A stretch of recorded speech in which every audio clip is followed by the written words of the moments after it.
Tyler Lee, red and black, home of the state championship plaque. But in 05 will still be holding, so I know which had to bring it back. Something about Tyler, cause them boys straight jack. Division 1-5A wasn't ready for the 04 sack attack.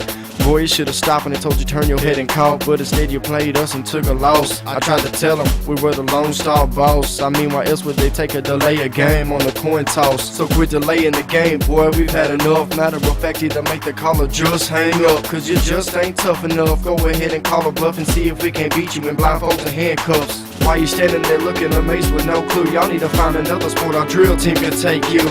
I guess that's just how the Red Raiders will do. Y'all can have your whole school on the field and we'll still run through. You better play ace of base and see the sign. You're running for your life if you ever get caught behind enemy lines. Might as well take a knee and start praying. That's why all year the Red Raiders been saying, how you feeling, Red? You know. Texas State Champ, show. Stop Tyler Lee, oh no. If you wanna come get it, let's go. How you feeling, Red? You know. Texas State Champ, show. Stop Tyler Lee, oh no. If you wanna come get it, let's go. If you ain't winning, go ahead and close your lips. Got a whole team of captains, we just took over the ship. They falling down and blaming it on the slip, cause they know we deal like most shots in a 6-foot clip. Yup, better watch those running backs, they love to climb. The only thing our receivers dropping, other teams morale. Try to cross that line and get put in the grind, and we'll dual option QBs, what you gon' do now? Meet the linebackers, D-line if you want some. Try to hit for the end zone if you want your body numbed. It's like meeting Roy Williams coming across the middle, son. Cause our corners and safety make sure your career was done. Check out our pep rallies, boy, I mean man. With 3 times as many fans and one hell rocking band. Cheerleaders on handstands, pro group of these gentlemen. And I promise, we got the best moms in the land. Come take a seat in the stands and watch us Rick taking our teams from here to Waco, back up to the Metroplex. Spring West of the flex and got put to rest. By the time we left the Alamo Dome, it was who's next. How you feeling, Red? You know. Texas State Champ, show. Stop Tyler Lee, oh no. If you wanna come get it, let's go. How you feeling, Red? You know. Texas State Champ, show. Stop Tyler Lee, oh no. If you wanna come get it, let's go. Good stuff. If you don't know who we are, Fantasy J.A.R.V.I.S, Chad Kidd, Fantasy HP, Nolan Howard, and we talk fantasy football. That's what we do. Every day. We hustle every day. Let me get this shared to the page, and then we'll get through all the Manuel stuff. Do you see this star over my heart here? I like it. I do. So, we went to the fantasy convention and learned a little bit. Dude, it was really cool. It was pretty fun. I highly recommend it. If you didn't know about it, it's in Dallas. What was your favorite part? I met Matthew Berry, and I actually knew that. Talked to him for like 20 minutes and like picked his brain. I was like, told him what we're doing, and he's like, that's actually kind of innovative because there's not very much Facebook stuff. I mean, you can share stuff on Facebook and you can share everything, but I mean, there's not really very many people doing Facebook. Didn't he say he was going to stop by? He checked the page out. He did all that stuff. Hit me up on Twitter, and I mean, it was pretty cool. Dude, that's legit. Mine was Stephania Bell. Yeah. Because, that's my part. I'm an injury guy, and Stephania Bell does injuries, so it was kind of that was my deal. I was really impressed with Stephania Bell, and I realized that I know nothing Clark.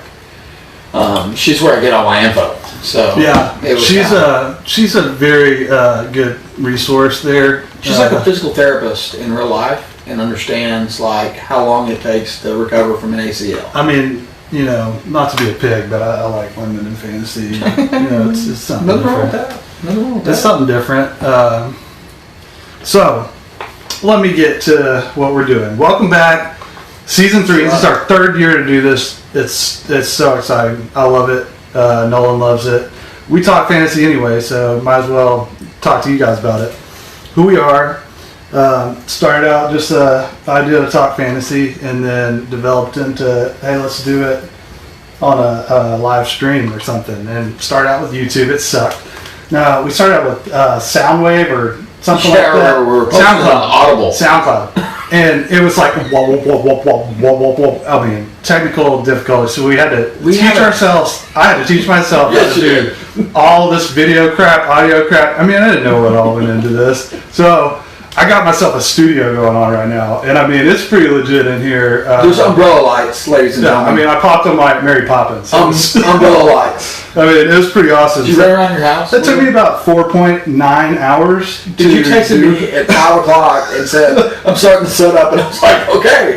Well, it's we're legit. It's definitely a shit show right there. So, what we're going to cover this year, the obvious draft, weekly lineups, all that kind of stuff, help you with trades, get you up to date on news, everything fantasy. And guess what? It's free. You're not paying anybody. You're just having to look at my ugly face while I give you this information because I want to be famous and all that kind of stuff. But famous wouldn't suck. Yeah, I'm already famous. But where you can find us, obviously the Facebook, but you can follow me at fantasy_J.A.R.V.I.S. You can follow Nolan at Nolan T. Howard. That's right. He needs to change that to something legit. But legit, I got anyway, you. what we're going to cover in this episode. So we have this segment that we do every time, and it is called The Shit Show. And basically, it is what it sounds like. We just talk about a shit show, whatever it is. Then we're going to go inside injuries with our injury guy, and probably tell you a few injuries that you don't know about. Off-season big moves, there was a lot. Man, I swear, I was looking at my feed every day, and it was just like something was happening big every single day. No doubt. It was hard to keep up with, man. I was posting it, and it was like our page was just like, I mean, you couldn't even keep up with it. It was like in December. Yeah. Oh, dude. Yeah. It was nuts. A big thing this year, backfield situations are nuts. So we're going to go through all of those. The big ones. Then we're going to talk about rookies. We're going to take some of your questions. Some of you guys left us some questions on the page. We're going to go through those. Then we're going to go players, and more players. Maybe some sleepers, if there even is a such thing anymore. I really don't think there is. But and then we're going to give you our bold predictions for 2018. So love it. Yeah, it's going down. It's going to be packed. Dude, this is probably going to be a 2-hour show, no doubt. But I mean, when you kick off, you've got to cover a bunch of stuff. You got to go through a lot. This is the first one. So it's big time. So anyway, fantasy football has started. Let's do it. There we go. It's right now. Let's start off, of course, with our off-season shit show. You want to go first? So yeah, sure. I'll go first. People who have tuned into the show over time understand that maybe I don't like Desmond Bryant. Okay, maybe I don't like him. Sue me. I got a Cowboy shirt on. I love the Cowboys. I don't have to like every player. So yeah, sure. Des Bryant, my shit show is his agent this year. Des Bryant has had a couple offers already. He's turned it down, and guess what Des is doing right now? Sitting home with no contract because probably eating some Cheerios. He's getting fat. Lucky Charm. But I mean, literally, like I think it was Baltimore came to him and said, "Hey man, here you go." And instead, Des has no contract, no team, and he's not playing this year. Des Bryant's only 29 years old, and he's got some left in the tank. I don't like him, but he's got a lot left in the tank. He could be a fantasy impact this year for a team, and he's sitting at home, and I think his agent's an idiot. Well, so here's the thing. Here's my thoughts on it. You've got people like Antonio Gates that haven't got signed, and Des Bryant. I mean, those are two of the big names. There's still a few more that haven't been signed, but the thing about those guys that are older, they don't need camp, right? And you don't need them to come in and get busted up in camp. No. Maybe it's a new system, maybe it's not. But those old guys, they're running the same routes they've been running for 9 years. For years. If you're Des, you run too. Yeah. So push off, curl, and PI, OPI. So I think that it could be also in part of, coaches like to see what they've got. Like for me, even in fantasy football, it's like I draft a team and I love my team. I'm probably not making you a trade before week 1. But I want to see them. You might have a completely different team. Right. Yeah, but you make before moves. week one, I'm not making any crazy moves. And that's the same mindset that a lot of these coaches and GMs have. They're waiting to see what happens. And then maybe they're That's like, fair. last minute, okay, we got nothing. We have no receivers. That's fair. Dude, I mean, I've got 5 kickers. What am I doing? You know. 5 kickers. 5 kickers. Like Tampa Bay did like a couple of years ago. I mean, And they still couldn't make field goals. nobody did. So What's mine is, I just threw it to the side because I'm a genius. Mine is every minute up until the minute that sports gambling was legalized. Every minute before that. So, I mean, like, go back to like 500 BC. It was a shit show then. And it was a shit show all the way up until they legalized it. And it's unbelievable that it's finally here. Like, I don't even know what to do with myself. I mean, so basically, you're not going to be able to come at me for doing daily. You're not coming at me for doing daily. They came in daily hard. And you want to know what else, though, that's a shit show? Is that now that it's good to go, what the hell is FanDuel doing in Texas not getting back in the mix? They Letting should me play. They should get in the mix. Yeah, because, I mean, I want to do some half-point PPR and, like, limited. I don't want to flex. I want to... Dude, draft Do is they where have it's at, kickers on FanDuel, though? They do. They do. But That- draft that is kinda where it's sucks. at. Draft I is love what draft I is. love what- draft. If you want to do some mock drafts, that's where you need to be going. Draft.com. Best ball. So, what about some injuries? I mean, obviously there's the big ones, big names. I mean, Odell Beckham coming back. Who else? There's a few. Deshaun Watson, that's a big one.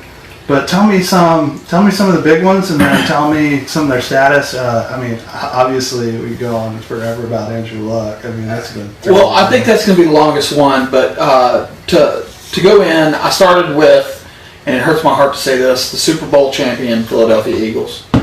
And Alshon Jeffrey actually has a shoulder injury. Yeah, that's not coming. I mean, It's not out there. No, it's not out there. That's from Stefania herself. That's right. That's right. So I went back home after the convention, looked it up, and he's got a shoulder injury. And he's good to go, they say, week 1, but he may not get to go through camp. So when a player doesn't get to go through camp, what's the first thing that pops into my head? Hammy week 1. Hammy week 1 because he hadn't been going full speed. Groin or hammy every time. It's going to happen. So we're going to want to monitor that and see what's happening to Alshon Jeffrey. Carson Wentz, another big injury for the Super Bowl champions. As we know, he had that knee injury last year. He's been rehabbing, and he is still questionable for week 1. For week 1. We're not talking about camp. We're talking about week 1. Yeah. So, I mean, that injury happened in the second half of the season. oh, and I mean, he's a quarterback, so it's not like but that was a running guy. He's a running quarterback, man. So He's a bruiser, and I mean, it came back to bite him.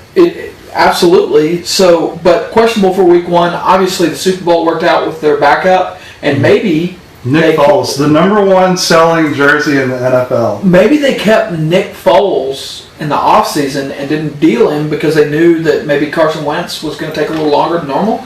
So, anyway, we'll want to monitor that, but questionable for week 1. Now we'll stay in the East, and we'll go with Washington. Newsflash: Jordan Reed's injured. It's a toe right now, isn't it, or something? Well, okay, because it was something else. So he had toe surgery in the offseason. He had toe surgery. Nobody said anything about it. Right. But the official word is hammy. I did not know that. Hammy, and he's QFC. That's my acronym for questionable for camp. QFC. Oh, nice. I like Yeah, that. I like it too. It's QFC. almost like, get a bucket of QFC. You know? Get a bucket of QFC. Punch down on it, yeah. Jordan Reed, QFC. They also had a guy that got injured last year, Chris Thompson. Mm-hmm. He's good to go. Good to go. He had a lower leg injury. He's good to go. We'll move on to the New York Football Jets. And Quincy Enunwa, he had a neck injury last year. He is also good to go. Dude, one of my favorites this year. That's by why the I way. mentioned him. I mean, That's one of my favorites this year. Dude, go back and watch him play some college ball. Talk about somebody who carried a team. Go back and watch that. YouTube it. Quincy Enunwa. Terrell Pryor, everybody's favorite wide receiver from last year. Oh my God. This guy's got a potential. Definition of bust. He's got a potential spot this year on this team, and he is QFC with a foot. Yeah. So he's questionable for camp with a foot. New Orleans, one of their big offseason signings, and we'll get to it later, but Cam Meredith, wide receiver, went down with a knee last year early. Mm-hmm. Everybody loved him. Everybody's high on him last year. He's questionable for camp. Dropped like flies with the rest of those Chicago receivers last year. Everybody. Who was it that was carrying them? It was an age-old receiver that was a little guy. The guy from that was Tennessee forever. Oh my gosh. Kendall Wright. Kendall Wright. Oh my God. So, Cam Meredith is questionable with a knee, and here's what worries me about this is, has Cam Meredith ever caught a football from Drew Brees? It doesn't matter. I could catch a football from Drew Brees. He can. I think maybe I could. I've watched Zach catch a football from Tony Romo because I was too scared.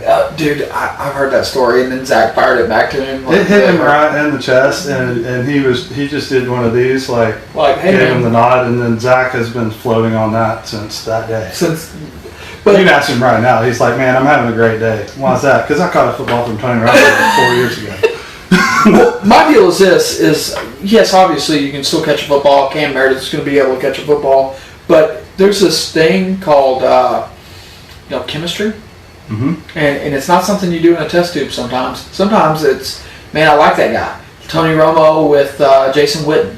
Yeah. There's chemistry. And I think in the preseason and through camp, Joe Montana and J.A.R.V.I.S. The invention of the periodic table. So I'm not saying I'm going to move Cam Meredith down, but maybe he was a sleeper guy for me that I thought maybe I could throw on my bench, but I'm a little worried about it. It's on everybody. He's on everybody's radar though, so I feel like he's probably going to get a little overdrafted. But hey, okay, so Minnesota, one of our favorite players this year is Dalvin Cook. This guy was beasting it last year before he had a knee injury. Yeah. But this guy is good to go. Like, day one camp, he's going full out. So I feel really good about Dalvin Cook. Mm-hmm. In Indianapolis, we'll get to this when we talk about some backfield situations later, but Marlon Mack is questionable for camp with a shoulder. There is nobody on God's green earth that could argue to me that Marlon Mack is going to have a job. If he was 100% healthy, I'm just saying. Well, and going to the next one in Indy, obviously Andrew Luck is a question mark. I mean, he affects so much with that offense, and I mean he's it. I mean, if he's not there, then. But T.Y. came through on a few games. Jack Doyle came through on a few games. He was injured a few times. I mean, there's players that produced. A couple of years ago, my favorite coming back in was Dante Moncrief, but then when Luck got hurt, I mean, he just disappeared, and I mean, he stays hurt too. But yeah, it rides on Luck. But they did improve that line a little bit. They did. That I love. So if he does come back, I mean, that was a big thing. And some of that was coaching change, but it's a whole new deal over there right now. But Luck is officially questionable for week 1. Okay, so there's no guarantee that Luck's going to go through camp. But so basically, you can't draft Luck and not get somebody else that is a starter, a proven starter. I mean, or proven starter, Blake Bortles. Like it wouldn't hurt my feelings to go. If I'm going to take a chance on Luck, then I'm going to follow him up with like Patty Mahomes, Blake Bortles, Jared Goff, somebody like that. You got to. But here's the thing. At the convention, Stefania Bell came out and said she was actually optimistic about Andrew Luck and the fact that he's been throwing. They had that little throw day where he threw a couple wounded ducks out there about 10 yards, and it was whatever. Non-regulation ball. But she cleared that up and she said, hey, he's throwing big footballs, NFL footballs. But here's what we're going to do.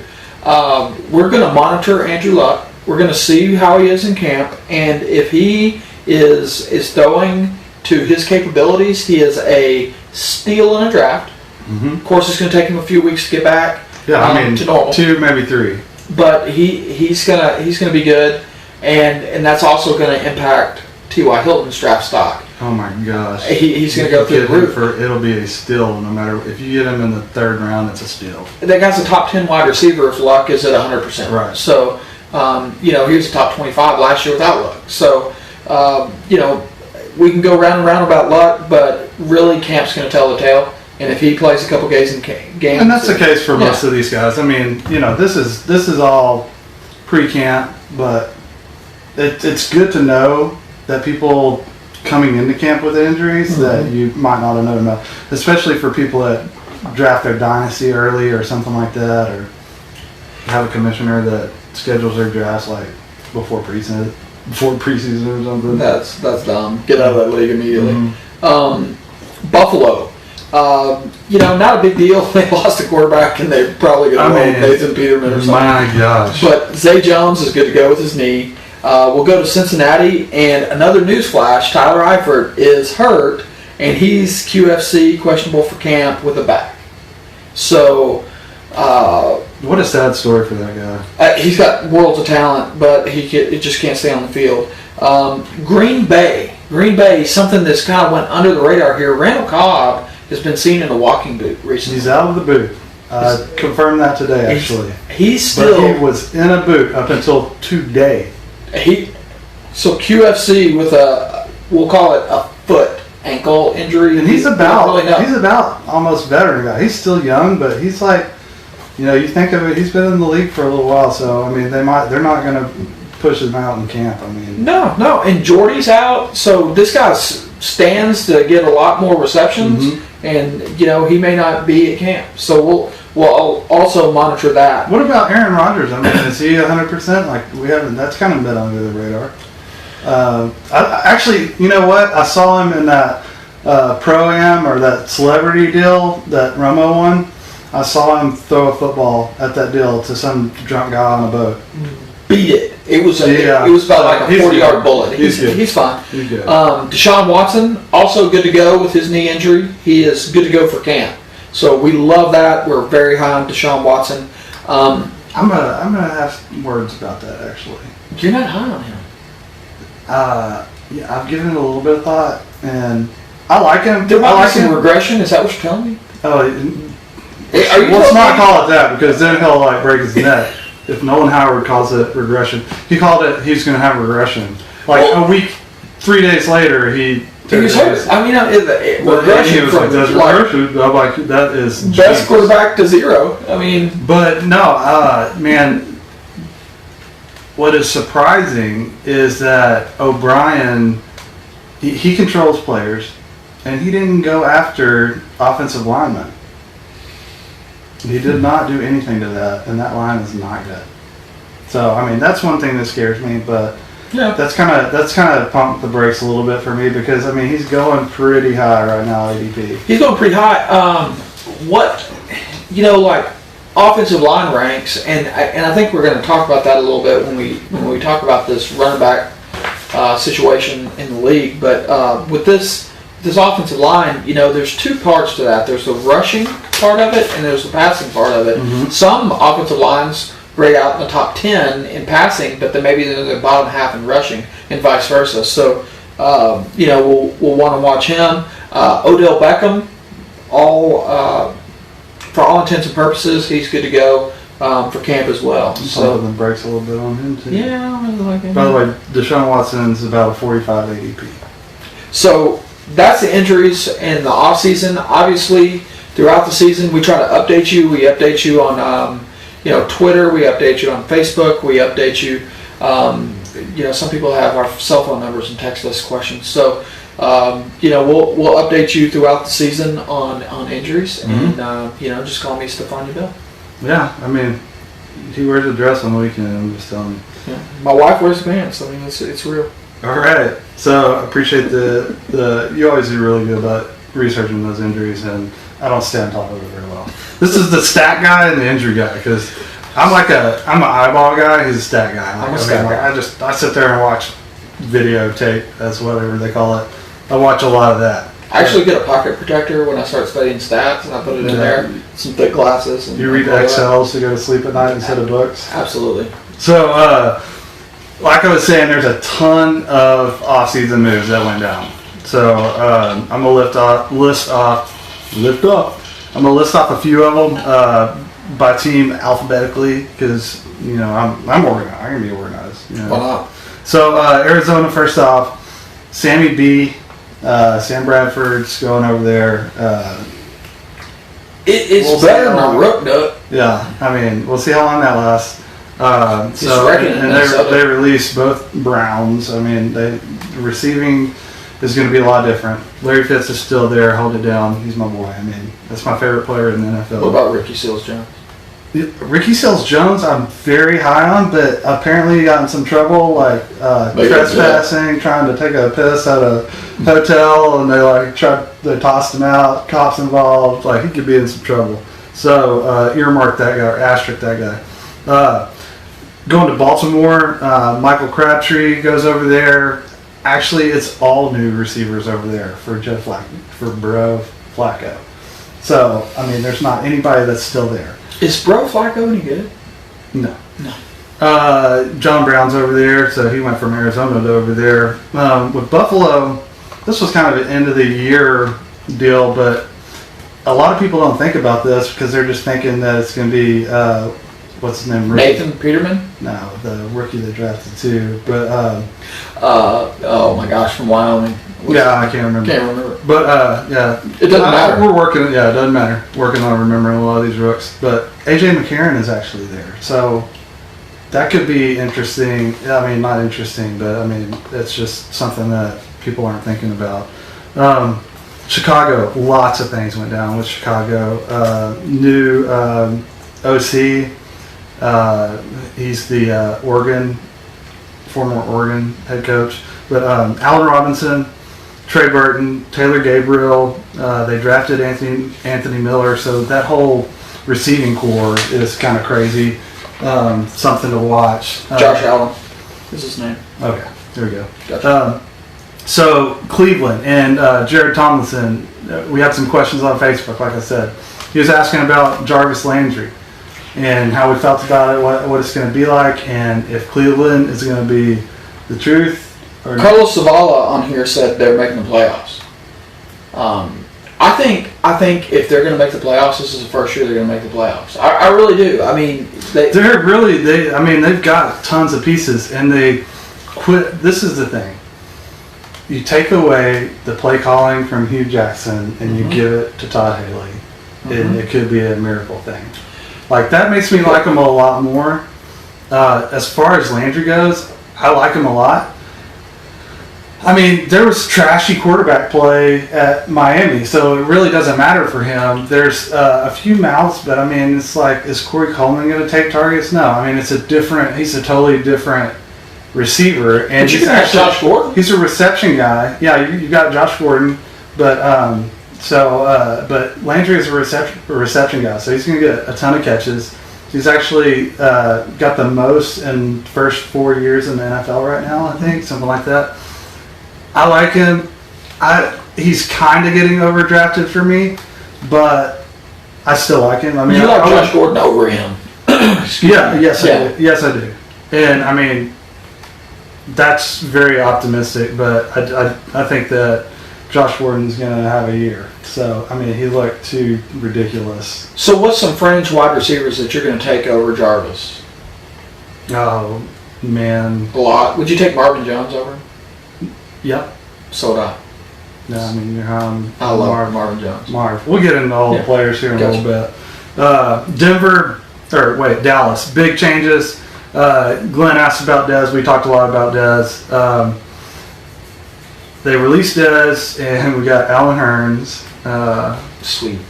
I read an article today that they were talking about Gallup, the rookie. I'm never going to be an Allen Hurns believer, by the way. Well, basically, the news out of the front office is that Hurns is the number one, and Gallup is basically going to be Terrence Williams. Now, I'm like, how do you know that before camp? But they got him to be a number one. So right now, Allen Hurns is the number one. That's not great, but that actually makes me like you can like running backs better, or you can like them worse if there's no passing game, and I like Zeke better because of it. Yeah. He's definitely because gonna get we've got such a line that it doesn't matter. You can stack 9 in the box. I don't care. They're ranked number 1 or 2 in basically every format. So then we got Denver. Lots of changes over there. The main thing is Case Keenum. They're going to have a quarterback, and it's going to be Capable. It's gonna be a good time over there. I like Demarius Thomas. They drafted Royce Freeman, one of my favorites in the draft as far as rookies go. Got a good defense still. Yeah, Detroit. Blake Blount went over there. Mm-hmm. They have a good line. They had a lot of people injured that are coming back, so I like that line, and I think Detroit's gonna. If they're in one of the toughest divisions in the NFL, if not the, but. They're going to have a good team. I like Matty Stafford. I like all of them. Green Bay, Jimmy Graham went over there. Indy, Eric Ebron went over there. Ryan Grant. Nothing big. Jacksonville, Dante Moncrief, Austin Seferian-Jenkins, who I like a lot. Mm-hmm. They released Allen Robinson, which was that's a big move for them. There's not a clear number 1 right now. I know you love Marquise Lee. Dude. But it'll be interesting to see how that all pans out, who's going to be the guy over there. KC, obviously, they let Alex Smith walk, put Patty Mahomes. It's Pat time. They got Sammy Watkins, so there's a lot of weapons over there on offense. They got a pretty tough schedule, though, so it's something to pay attention to. The LA Chargers, they released Antonio Gates, obviously. There are not any big changes there, really. The Rams, they got their defense is worth noting. I haven't talked about defense yet, but my gosh, Aqib Talib and Ndamukong Suh. I mean, it's going to be Marcus Peters. I mean, that is a good defense over there. So whoever's good, that's going to be a matchup to watch your receivers go up against and your running backs. I mean, everybody. Dude, so Aaron Donald and Sue. Yeah, it's going to be crazy. He's sick. Yeah. Who do you double? They got Brandon Cooks, who it's a miracle that he's alive after that hit. Then going down to Miami, lots of changes there. Damian Amendola came over there, which, whatever. Albert Wilson came over there from KC, and Frank the Tank Gore. We'll talk about backfields here in a little bit. Let me ask you this. Do you think Amendola could take some of that Jarvis Landry work? Yeah, but... Not a lot. Not high. No, I mean, yeah. Maybe a little. Okay.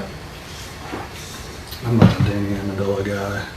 I got you. I mean, I had him on a couple of teams last year, and he's all right. But Minnesota, big time. Kirk Cousins going over there. Different quarterback over there. And I loved Case. So, I mean, they had good quarterback play before, but it's going to be different.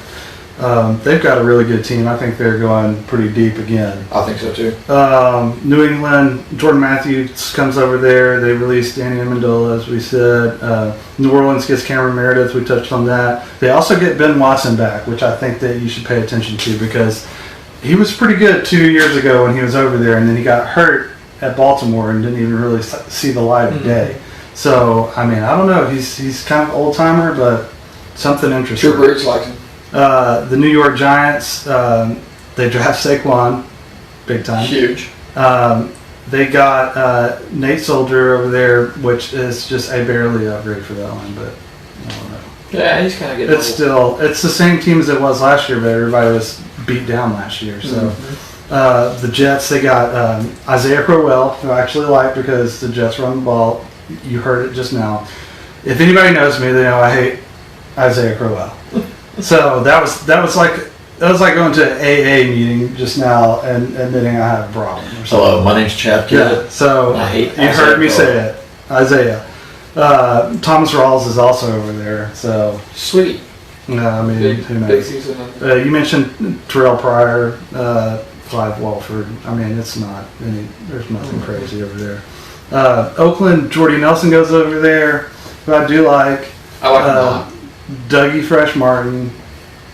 Owns the backfield. There's just nothing to even say at this point. It's like you're rolling the dice on Dougie. Philadelphia gets Mike Wallace and Torrey Smith's spot. I think it's an upgrade. Yeah, it is. San Francisco gets Jerick McKinnon. A lot of people jockeying on him. We'll talk about that. Seattle drafted Rashad Penny, released Jimmy Graham and Paul Richardson. Tampa Bay, they draft Ronald Jones, who I like. And Jameis Winston gets his ass suspended for touching somebody. At least it wasn't stealing lobster this time. Yeah, I mean, idiot. Tennessee gets Deion Lewis, who I like that. Big pickup. And Washington, we mentioned all these, but they get Alex Smith, they get Paul Richardson, and then you've got you drafted Darius Guice, which Guice. I'm high on. He's the juice. I call him juice. Juice. I mean, it's Guice. a lot of people say Guice. Guice. But it's Guice. It's Guice. I say juice. So that's all your big moves. Let's talk a little bit, since we're coming up on drafts, we might as well talk a little bit about drafts because it's fresh on our minds. Let's talk a little bit about strategies and some things that came up. We are big auction draft people. We love it. I mean, I feel like it's honestly the most fair way to draft because, I mean, reverse order standings in a snake is okay, but random picks, I mean, I don't know. I'm not big on snakes at all. But I still play in plenty of them. But anyway, as far as auctions go, something that came up at the convention was player nominations and what your strategy is on nominating players. And something that we've always done, and both of us are guilty of this, and people all know it, is we throw out somebody that there ain't no way that, like, that dollar that it takes to get them out there is all that I would spend on whoever I'm throwing out there. I'm trying to get money off the board. Right. You know, money off the board. But the other side of that, which Matthew Berry brought up, was if he's got a plan, a draft plan for budget and all that kind of stuff, then he would rather throw that player out there that he wants, pay what he's going to pay, and if he gets him, build his continuous strategy. But if he doesn't, be able to adjust right then and there. Right. So I think that it can go both ways, really. You know, I think the key is to keep your competition off balance.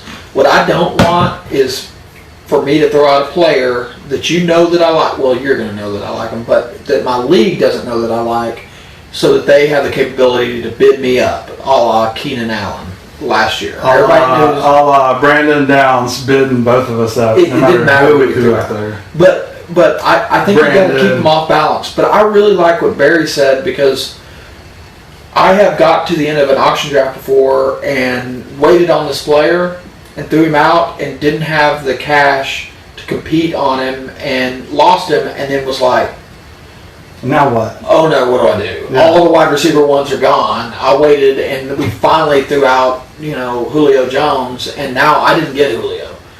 Oh crap, what do I do? So I think you gotta have a mix. Balance it, yeah. Once you get those couple players that you want, the other thing that I'll do is I'll throw out a player, like say I went ahead and spin up for a quarterback, and got Aaron Rodgers, which we don't recommend doing, but let's say I did it.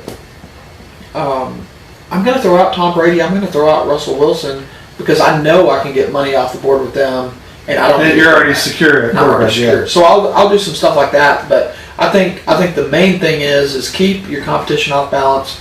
Don't let them know where you're coming from. Right. Yeah, I mean that's what you got to do. Yeah, I like that. So I was going to ask what everybody last year. This big J.A.R.V.I.S theory came up, and I thought it was the most ridiculous thing I ever heard of.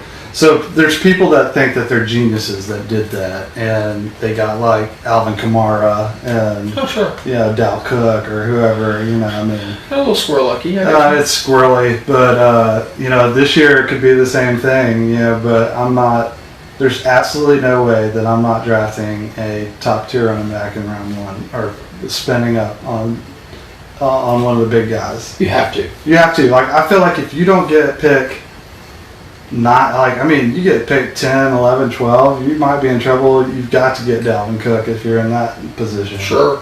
But maybe a Kareem Hunt if he falls. There's no way he's falling, I don't think. I don't think so either. But yeah. Melvin Gordon, maybe? Yeah. I think that this year, though, RB is actually deep. It's deeper than you think because there's a lot of these rookies that are getting put into opportunities that I mean, they're better than actually last year's opportunities with rookies. So there's a big list of rookie running backs. So, and receiver is very deep. I mean, I would feel fine getting a receiver 3rd round even. I mean, you can get Keenan Allen at the end of the second. AJ Green is dropping to he's in the 2nd round. The late 2nd. I mean, it's crazy.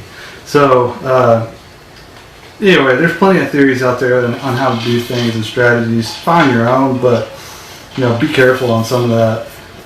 Speaking of spots, my ideal spot to draft in a snake would be like 8 or better.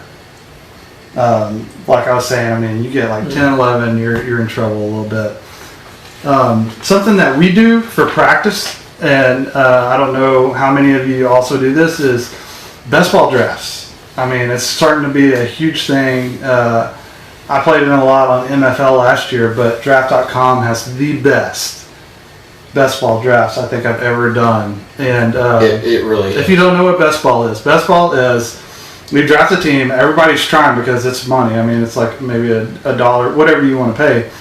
But you draft a team and you don't have to set a lineup. You just draft enough players, and it takes the top quarterback, the top 2 running backs, top 3 receivers, a flex, a tight end, and so it just takes your best scorers each week. You got to play it to the bye weeks, and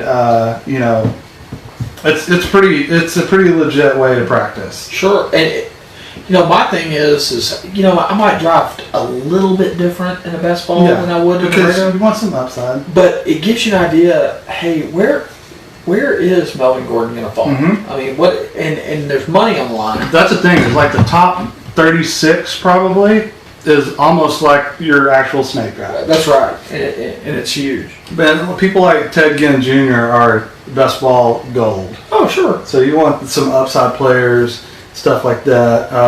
How about number of players per? Since we're talking about it, like how many quarterbacks do you typically get? Like in the best ball 18 round. 2 to 3. Yeah, I've been doing 2, but on my big on the $25 millionaire deal, I went 3 at quarterback and 3 at tight end, just to err on the safe side. Well, you can't come in with a 0. You can't get a 0 any week. You're not going to win nothing. We jumped the gun, and prior to the NFL draft, I don't know if we mentioned that, we actually went to the NFL draft this year. We also did that. Which was a pretty cool experience. I mean, we're out there. But, when I went in, I was huge on Hunter Henry. Mm-hmm. Huge on Hunter Henry, and I drafted him in a couple leagues, and he's already hurt, and now I'm down to 1 tight end, so... You're getting that 0. I'm going to get that 0 1 week. We were doing best ball drafts before the Super Bowl for this year. Yeah. We were doing best ball drafts before they had the rookies in. Oh, absolutely. For sure. Absolutely. It's fun. Yeah, I love it. It's a way better way to practice than ESPN mock when people are dropping out after about the 10th round. That's all I can say. So back to drafting, like typical snake. Something that I've seen so far is if you, like, we're big on waiting on quarterback. I mean, that's a big thing. Like, I'm not one of those people. I had my taste one year I drafted. The year that Aaron Rodgers went in the first round, I had one team where I did it just to see what it was like. And he went down. And so I learned from that, and I never will again. And I mean, like, the first year I take Russell Wilson high, he goes down, like, 2 years ago. So, I mean, like, I'm so gun-shy on taking quarterback early that I'm never going to do it again. But, so if you wait, you can't wait past round 8. So that's like where I found that's where you're going to get your quality quarterbacks. I'll tell you who all's there. Cam is around. Well, that's about like 7 to 8. Cam is around there. Brady's a little higher right now. Breeze is around there. Wentz, Cousins, Garoppolo. Then you got Big Ben down there, like Matt Stafford. But you wait much longer than that, then you're probably in trouble on quarterback. I don't want to roll into the season with Blakey B as my number 1. Yeah. I mean, no. So anyway, there's a few strategies. I'm not going to go completely into that. We'll have another show before it's time to draft when everybody's in straight up draft just mode. which I get so like eager to draft, and I'm just like, we don't need to be drafting right now. We don't know anything. Nothing. Camp hadn't even started. So take a question here that we're going to talk about backfield situations, and one of the questions on the page was about Washington's backfield and how we feel about that, and about Geis and Chris Thompson. And I mean, I don't think that P. Ryan's in the question. No. So I really feel like your first, second down guy is going to be Geis, and if they're in a hurry up or a passing situation, then Chris Thompson's going to be big. I know you're high on him. You're higher than I am. Well, I wouldn't say high on him. I just think he's going to have some sort of role. Similar to like Theo Riddick. He was too good last year not to have a big role.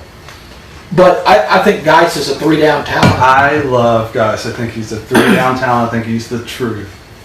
Go back and watch him a little bit. He's the truth. And we'll get deep into the rookies here in a little while, but dude, he's good. But yeah, so no P. Ryan. I'm drafting a lot of Geis, and then for an auxiliary player on a bye week, I might pick up a Chris Thompson in a draft.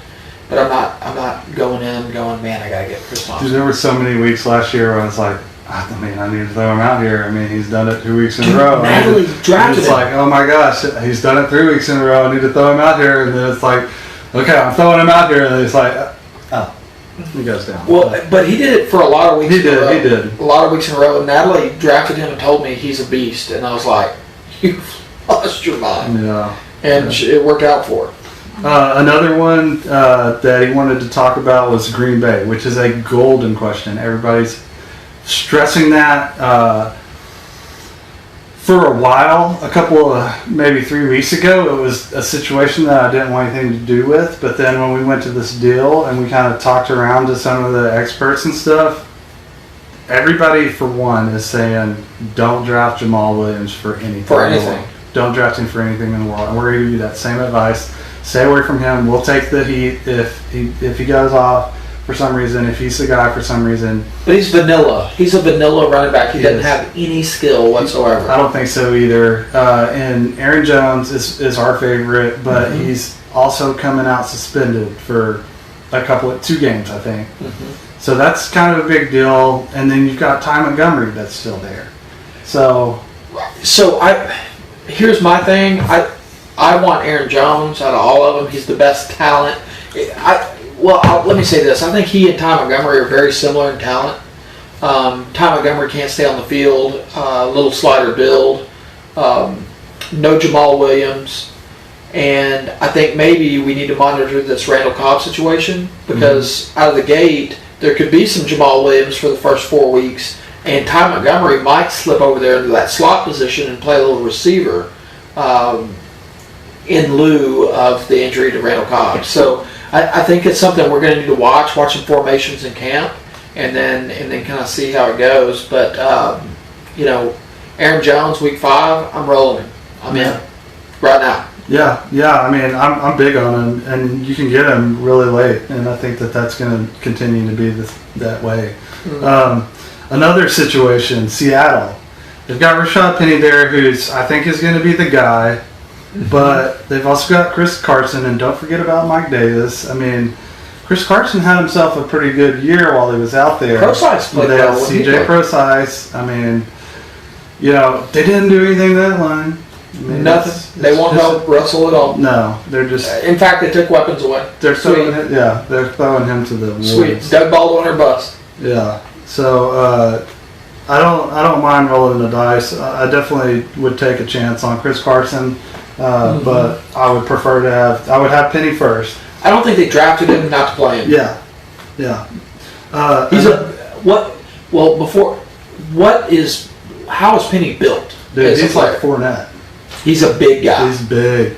Kind of like Marshawn Lynch, maybe can move the pile on some stuff. Yeah. I think they're going to want to go with him. Yes. Yeah, he's a big dude. He's a bruiser. Nick Gregory just asked if we're going to draft Shady McCoy. Dude, I'm not. Absolutely not. I mean, there comes a point. Yeah. There comes a point, and that's what you're about to say. Yeah. In every draft, it doesn't matter. Everybody's got value at some point. If they're going to put a uniform on, they've got value at some point. Here's my thing. I don't think Shady McCoy is fixing to get suspended for all this shenanigans. I don't think there's stuff. Although there wasn't a lot of stuff on Zeke, and the dude sat out half a year. Yeah. So, yeah, okay. But this guy has no quarterback, no real offensive weapons outside of Kelvin Benjamin, and he's on the wrong side of 30. So, no. I mean, I'm not going to draft him as I would have maybe in the first round a couple of years ago. That offense is going to be so terrible. Shady, to me, is a 4th round value. Dude, I mean, I don't even know where I would take him. That's what I do. I would say I wouldn't take him before pick 40. How about that? Yeah, so 4th round. 4th round, Yeah, 4th round value. That's right. Good math over here. Yeah, it is. It's sweet. Indy, like we said, you're not going to convince me that Marlon Mack is going to be a factor, for one. Nyheim Hines is my guy over there. You like him? I like him a lot. Jordan Wilkins is there. And don't forget about Robert Turbin, who's on a suspension for PEDs, but he's going to be in the mix because coaches love him. That's one of the things that you don't think about all the time is maybe there's a lot of people in the industry, in the broadcast and everything that might be high on somebody, but honestly, if those coaches aren't high on you, you don't amount to nothing. See Geronimo Allison. Yeah. The guy's got talent. They don't like him. He doesn't get on the field. He's going to this year. Hopefully. Yeah. Maybe. Denver. This backfield is... It's crowded with a bunch of nothing and a star rookie. Dude, Royce Freeman is my favorite rookie in the draft. He's my favorite rookie in the draft. Like, he's going to pillage, I think. So, and you can get him pretty late. So, I'm targeting the crap out of that. Then you've got Devontae, never been nobody, never going to be nobody Booker. He's a jag. He's just a guy. Then you've got another just a guy, and D'Angelo Henderson. Jag. Just a guy. See what he did there? Jag. And that's it. I mean. So last year, the big knock on Devontae Booker, and this is a statistician guy, he had one of the worst in the league yards after contact. If you're a running back, why is Zeke good? Well, first he's got an offensive line, but once he gets hit, he's getting an additional 3 yards regardless of when he gets hit. So he has very rarely negative yard runs. Devontae Booker ranked in the lowest of the league in yards after contact. This guy is a paper mache doll running the football. So he's a turd and a half, and I hate his face. I mean, like, he's not going to be. He's not. I don't even think that he should get carries. Period.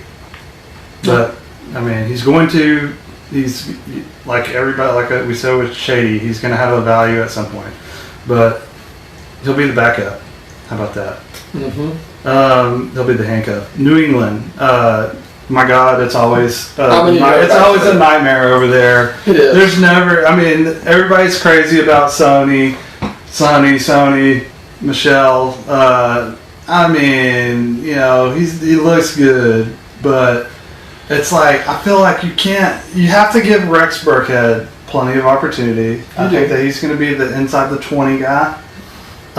Then you've got James White, who's going to be the possession guy. That's the guy that I'm taking out of the back. Yeah, I mean, like if you're throwing a dart, you're throwing it at him. But don't forget about Mike Gillislee, the worst in the NFL. He's there. He's not released. I mean, maybe by the end of camp. But then they've got Jeremy Hill, who, if he makes a team and Mike Gillislee doesn't, then, I mean... Jeremy Hill is Trent Richardson. He had one good year. But the thing is I think James White is going to take over. Well, he already has the third down work. He had it last year. So, and Brady dumps it down. He's the guy I'm targeting. But if I'm going to take a flyer on somebody, it's probably going to be, until I see camp, right now I'm going to take Rex Burkhead. That's what I'm going to do, because that guy had a role last year. Yeah, he was really good. He really was. Well, he lacerated Tom Brady's finger prior to the playoff game, so maybe he's on the shit list. But I don't think so. I could see Rex Burkhead going in and making coffee for everybody in the morning. I could too, and I could also see that guy that's like, hey Tom. how's your family and them? You know, that kind of deal. Giselle doing great? I don't know the guy at all, but I'm just saying. Is that Seems like that's kind of like stereotyping, isn't it? It's like white guy, running back. It is. He's making coffee. Is his name Peyton Hillis? Peyton Hillis. Dude, he had a huge year. Dude. He got on the cover of freaking Madden. Anyway. He had the bull face flashback. mask, too. Flashback. Dude, he was good. Detroit. Another just crowded area. So, before we even list off the new stuff, it's like they still got Zach Zinner there, and they've got Amir Abdullah there. Okay, they want him to be good. They do, but then they get Leg Blunt, they draft Kerryon Johnson, who I think future will be good. Mm-hmm. Like I said, the line is going to be good. Everybody's coming back from injury, so I like the line over there. And then you got Theo Riddick, so I mean, it's crowded. You could throw a dart at Leg Blunt, maybe Kerryon, but I mean, I'm probably staying away. Miami. I mean, you're a Kenyon Drake guy. Kenyon Drake is there. Frank Gore came back there. I think he's going to get touches. How old's Frank Gore? He's like 95. Okay. Maybe 96. Sweet. But he's still in the offense. And then Kalen Ballage, I mean, I don't think that he's going to get much opportunity this year. He might, but I really don't see it. Kenyon Drake is the guy, but the team is so bad, and they just got rid of J.A.R.V.I.S, and it's like... It's bad. It's bad. It's so bad. But here's my deal. Okay, so we know Kenyon Drake has some question marks, which means that he's going to have a value. But here's the deal. Frank Gore is not going to come in there and command 200 totes of the pellet this year. Totes. He's not going to tote the rock 200 times. I mean, you know... He is in there to be a mentor to Kenyon Drake and Ballage. That's what he's there for, in my opinion, right now. Until I see Frank Gore in the preseason dominate a game, or even in the first 3 weeks, that's the deal. So Kenyon Drake gets moved around formations. That last year they were putting him in the slot, they were working him outside, similar to a James White, creating matchup mismatches with linebackers, and he excelled. So, by the way, he did have a good season last year from a yardage end. Frank Gore's on the wrong side of 30 and the wrong side of his career. You know what he did? He went home because he's from Florida, you know, played in Miami, all that stuff. He's been a great player. I love Frank the Tank. But he's there because he wants to collect a paycheck and live in his home and send his kids to school like normal. He's not there to be the guy, in my opinion, right now. And Kenyon Drake did enough last year. Kenyon Drake can be there to be the guy, but it doesn't matter, in my opinion. Like, I mean, you just think the team's that bad. Team is that bad, and I don't think Kenyon Drake is that good. I think that last year was so freaking fluky. They played nobody. I mean, let me pull up. Their schedule still sucks. No, I know, but I would love to see the game log of when Kenyon Drake did well, because I just feel like everybody that got. I mean, you were telling everybody to pick him up off waivers. I get it, and I mean, he was the guy to get. But it's like, man, I feel like that was the squirreliest of McSquirreler. Like, I mean, I got beat by a team that freaking had Kenyon Drake, and I had one of the most powerful. I mean, I always had the most powerful team in fantasy football, but it felt like it was so squirrely. I'm gonna have to pull it up. Oh, I got it. I mean, statistician here. Yeah. So, who did they play when he did well? So they played the Browns. No, I'm just joking. So when Kenyon Drake started in the starting job, it was really around week 12. Mm-hmm. Around week 12. So week 12, they played the Denver Broncos. Okay. Denver Broncos, $120 and a touch. Then they played New England, $114. Then they played Buffalo. Dare I say that was the only touchdown that he had. Then they played Buffalo. He went for 78. They played the Chiefs, Kansas City, in week 15. He went for 60 yards, and then he played Buffalo in the last week of the season. at 75 yards. And now here's the deal. Kansas City had a pretty decent rush D. Buffalo had a great rush D. New England was papered Buffalo in. was beat up though at the end of the year on we on can the say rush D. that. We can say that all day. I can say it because it's the truth. They were beat up on. They had some. They were missing linebackers and pass rushers and everything by the end of the year last year. He had 15 catches.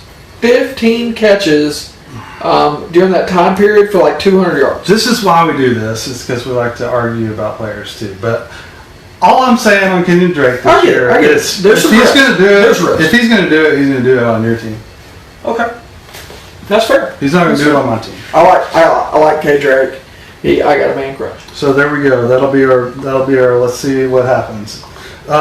Philly, man, it's kind of so J.A.R.V.I.S. There's so much recency bias on him, and I was one of the guys that got him early last year, and I thought that he was going to be back-to-back 200-yard games like he was the year before, and obviously that didn't work out because he was playing for Miami, and you can only get a lot of yards and catches and stuff when you're fluky at Miami.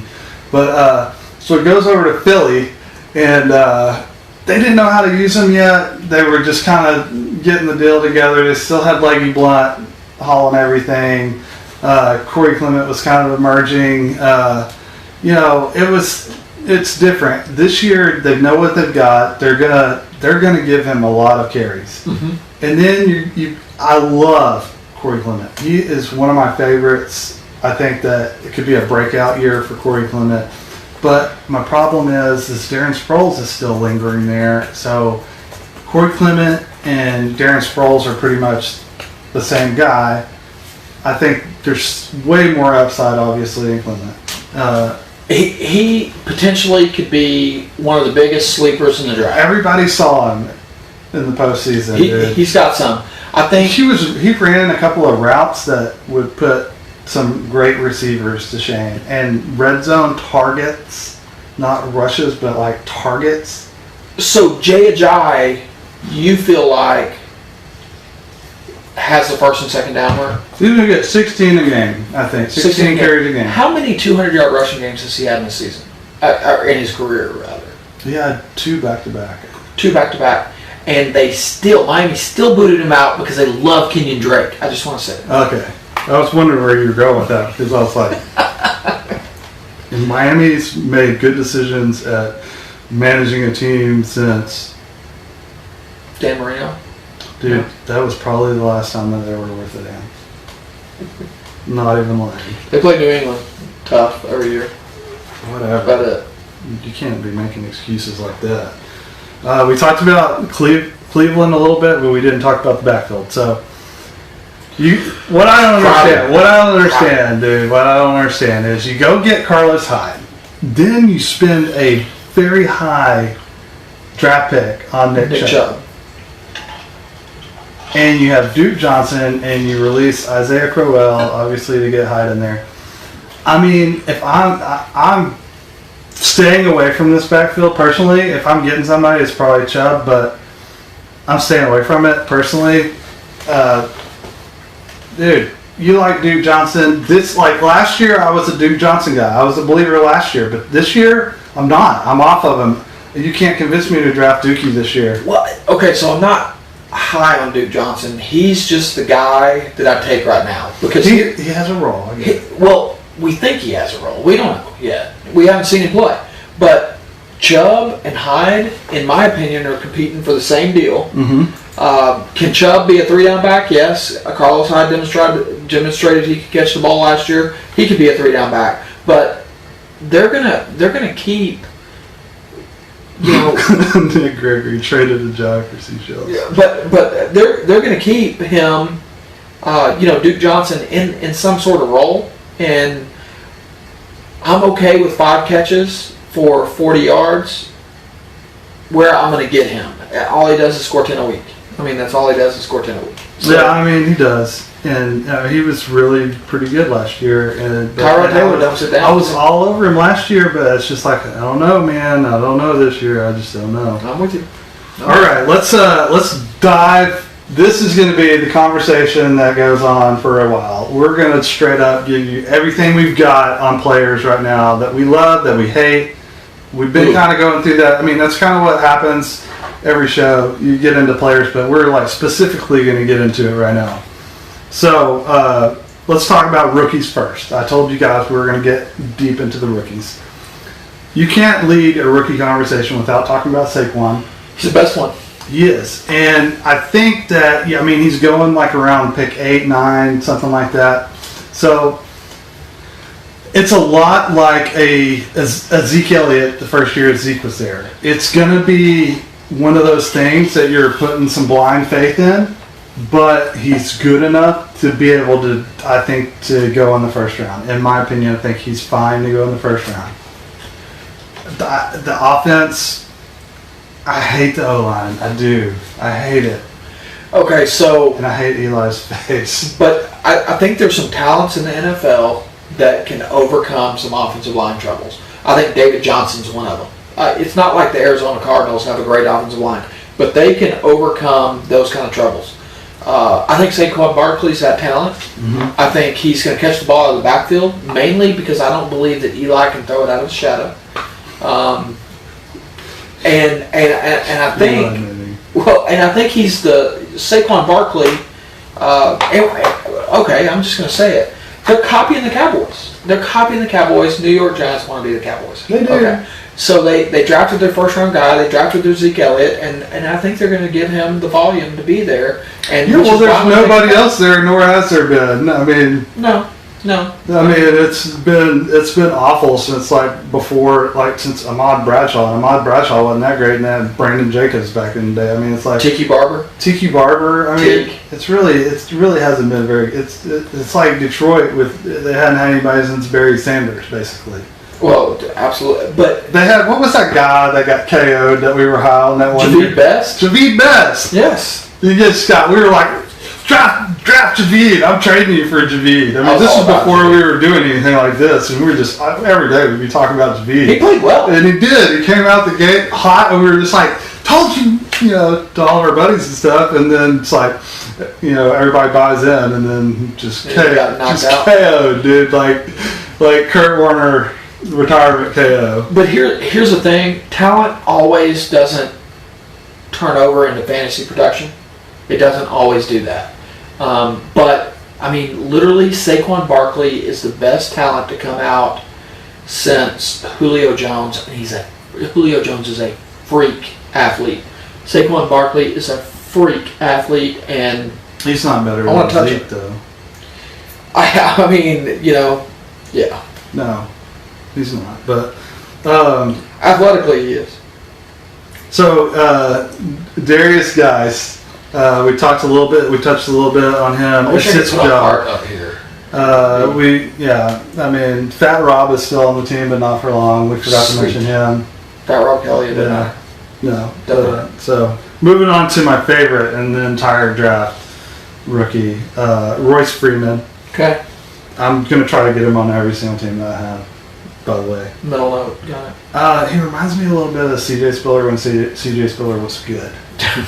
Don't compare. I know, you hate to do that. But there was a time when C.J. Spiller was first round quality in fantasy football. For 10 weeks, he was the man. He was. I know it's a horrible comparison, but I'm saying like a career of that 1 year for CJ. So I mean, I don't know. I just compare guys it's a horrible comparison. But I get what you're saying. It's a horrible one. But it's like he's big enough to go between the tackles, but he's fast enough to be the receiver. That's what I'm trying to get at. It's a 3-down guy. That's what I'm trying to get get at. He could be a bell cow. Exactly. He's got phenomenal hands. Mm-hmm. The guy, phenomenal hands. The dude can catch oh my gosh, it's incredible to watch. Then we got Rashad Penny. We talked about his thighs. He's a lot like Marshawn. Yeah, Marshawn, and I'm blanking on Fournette. Yeah. Power back. Seattle's been missing that since the Richter scale went off with Marshawn. Anyway, then I don't know. I don't know. the O line could probably crush any kind of hopes on that. Is my big thing. And then Ronald Jones, I'm also high on him, but the reason I'm high on him is a lot different than the reason I'm high on these other guys. The reason I'm higher on Ronald Jones is because of the coaching, and Tampa Bay, they're going to hand the ball off all the time, and they're going to give it to whatever guy is the guy. And let me just tell you, I mean, I can't even remember his name now. What is the little scat back for they used to play for Atlanta, went over there? I'm talking about, oh my God. Yeah. All I can think of is Peyton Barber right now. Well, yeah, Peyton Barber is going to be there, and Peyton Barber did good last year, but I think that they got their rookie, they got this guy early, and they're licking their chops to get him out there. They're just going to feed him, and for the first 4 weeks, they're not going to have Jameis Winston. So I mean, it's like you got to go, you got to hand it off and get a little bit of open the door for. You got to get that running game going before you do anything in the NFL. Especially when you got your backup Ryan Fitzpatrick out there.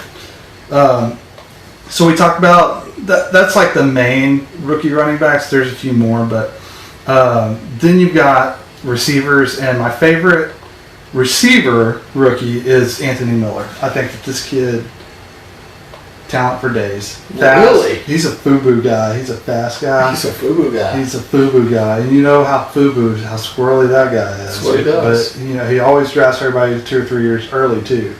So it's probably pretty early to put like a whole lot of faith in him. And Allen Robinson's getting over there, and it's Mitch Trubisky, which I mean, Jaquiz Rogers. Jaquiz. I knew he had a funky I had to look it up. I knew it started with an R. Did he come from Atlanta though, right? Yeah, that's what I thought. Then you got Christian Kirk out of A&M, so that's a big guy for a lot of people, and I like him. I think that he has the most opportunity out of all the rookie receivers because he's walking into a situation where they just got rid of every receiver except Larry Fitz. Mm-hmm. So it's like he's going to have immediate opportunity. And, Sam Bradford plays 6 weeks, which is probably what he's going to do. Then, he's going to be good for the first 6 weeks. Dude, he's just hobbled all the time. Another one of my, this is kind of deep though. And a lot rides on Andrew Luck, but I like what's coming out of Indy on Deion Kane. Mm-hmm. I think that there's a lot of positive vibes coming out of that. But like you say, it rides on luck. But maybe in a dynasty. And there's a lot of people over there. Like Ryan Grant went over there from Washington. I mean, you've got T.Y., you've got Chester Rogers ahead of him. So, don't they have 2 tight ends too? Oh yeah, Ebron and Jack the Card. Yeah, Doyle. Then Cortland Sutton, I like a lot. I talked to him for a while at the deal. Yeah, very poised kid. Gave him. I had so when we went to this thing. I mean, I'm nerding it up right here. It's fine. But I had like a little questionnaire. Like if I got to talk to any players, I was going to ask him certain things. And my thing with Cortland was I asked him a lot about like so far, what's it like playing under Manny Sanders and Demarius, and how excited he is to learn from those guys. And he's just like, man, it's like a privilege to walk in there and be learning from those guys. You like to hear that. My deal with him though is like he's a smart football kid. Like that's the thing with him. Mm-hmm. He knows where to be, when to be there, and he can pick up the playbook really fast. So I think that that's a huge thing in the NFL. There's a ton of people that you can look back. I mean, big stars. I mean, who was that guy that was at Tennessee for a little while and just like disappeared? You know what I'm talking about. But there's a list that goes on for days of guys that just couldn't cut it because they couldn't learn the damn playbook. Think about that, and then you invest in them early as rookies because you take one look at them in college and they're just housing people and they're huge and they're just epically talented. They get to the NFL and they can't get through page 3 of the playbook, and it costs them their job. So that's a huge positive for Cortland Sutton. And The other thing about Cortland is he size-wise, he is massive. Dude, I was like, dang, you're kind of tall. He's tall. He is a massive, big dude. He's kind of stringy, but NFL puts weight on you. But he's going to take over for Demarius Thomas. Yeah, that's what he's in. Yeah, I think so too. I mean, yeah, he's like 6'4", something like that. Yeah, big guy. He's a big guy. Then we have Michael Gallup, who's going to the Cowboys. Instant opportunity, I think. But I mean, I want to see it. Somebody that is going pretty under the radar here that I don't even have it on my list. Somebody to keep an eye on. There's a lot of talk in Pittsburgh about, I mean, obviously Juju's going to have this huge role and all this stuff. James Washington is a guy to pay attention to. Yeah. He's going to be that, especially like Dynasty. I mean, pay attention to James. Remember that name. Remember that. When Pittsburgh spends a pick on somebody, it's a wide receiver. I mean, let's just go down the list. I mean, Antonio Brown. Well, Emmanuel Sanders before that. Emmanuel Sanders, Mike Wallace, Plaxico Burress. Dude, they started careers for a lot of. And they're like elite guys. Some Hall of Famers. Yeah. Every time they do it in the first round or the second round or the third round, they get an elite guy. Watch it.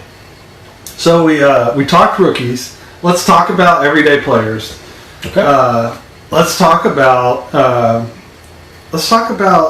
we did our 2018 consensus fantasy HP fantasy J.A.R.V.I.S rankings last night. It was the longest one that we've ever done. It took a long time. Well, to get through the first 50. The first 50 was a hash out on everybody. It was there were so many players that we were like, all right, what is the middle ground of where you have them and where I have them? And we had to do that we just a lot. Stuck their ass right there. We divided it in half and we just put them at that number and we worked around it. Well, in the top 50, there was 10 guys probably that were there like that. Yeah. I mean, so we agree on most of them. But this was the biggest year as far as disagreements that we've ever had. But I felt like at the end of it, when I had a disagreement, I kind of sold you a little bit. You did. And you sold me a lot. And I mean, you had me at the end of last night going, you know where I think I'm going to draft C.J. Anderson.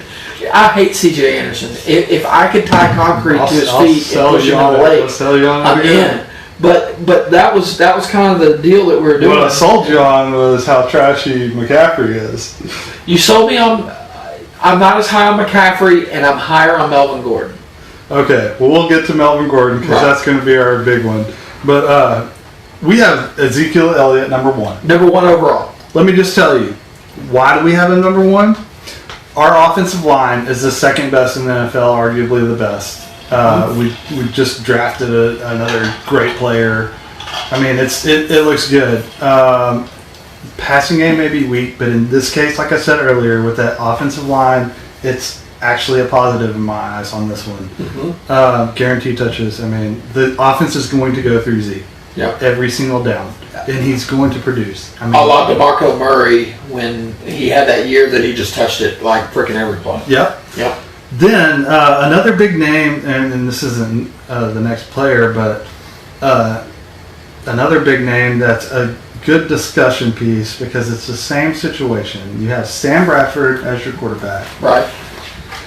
Is David Johnson. And everybody that follows anything that I've put out knows that I have been a David Johnson truther since before when CJ2K was getting all of the carries. I was like, give David Johnson a chance. Just give him a chance. And you want to know what's crazy? The craziest thing about it all, if you go back and watch All or Nothing, if you've never seen that, it's something good to watch. It's really good. So, Arizona's guy in the draft, David Johnson got picked, was Amir Abdullah. And Detroit traded up to get Amir Abdullah and took their pick. And they basically settled for the next best on their list, which was David Johnson. And they struck gold, and it's all happily ever after that. But I'm just saying, it's the same situation, but the offensive line, which is what takes him out of number 1 ranking like he was last year, arguably, is the offensive line is trashy, the quarterback is trashy, but that only bumps him down to number 4 for me. he's still going to be the guy. So my, Chad and I, we talked about him a lot, and everything you said is valid, 100%. Is their offensive line great? No. But I did make the comment earlier that there's some talents in the NFL that transcend an offensive line and get created opportunities. He, in my opinion, is one of those guys that is shifty enough in the middle that he can go through. He catches a lot of passes out of the backfield, and really, David Johnson's a receiver. I mean, that's what he does. He's a receiver. Oh, yeah, he's a phenomenal receiver. And I know the offensive line's bad, but 2 years ago it was bad too. Yeah. And 2 years ago they had Carson Palmer. I mean, we're not talking about like Santa Claus at the quarterback position. I mean, we're talking about freaking Carson Palmer. Right. So, Sam Bradford, let us not forget, before Sam Bradford got hurt again. He's an upgrade at quarterback. Dude, he was beasting it in Minnesota. I mean, he was beasting it in Minnesota. So I'm probably a little higher on DJ than you this year. And it's just because, first off, play in a PPR. Don't play in anything else. But in a PPR, I think David Johnson and Le'Veon Bell and Ezekiel Elliott all get a bump because I think they're going to be heavily involved in the passing game this year. Yeah, and we all know TG3 is up there.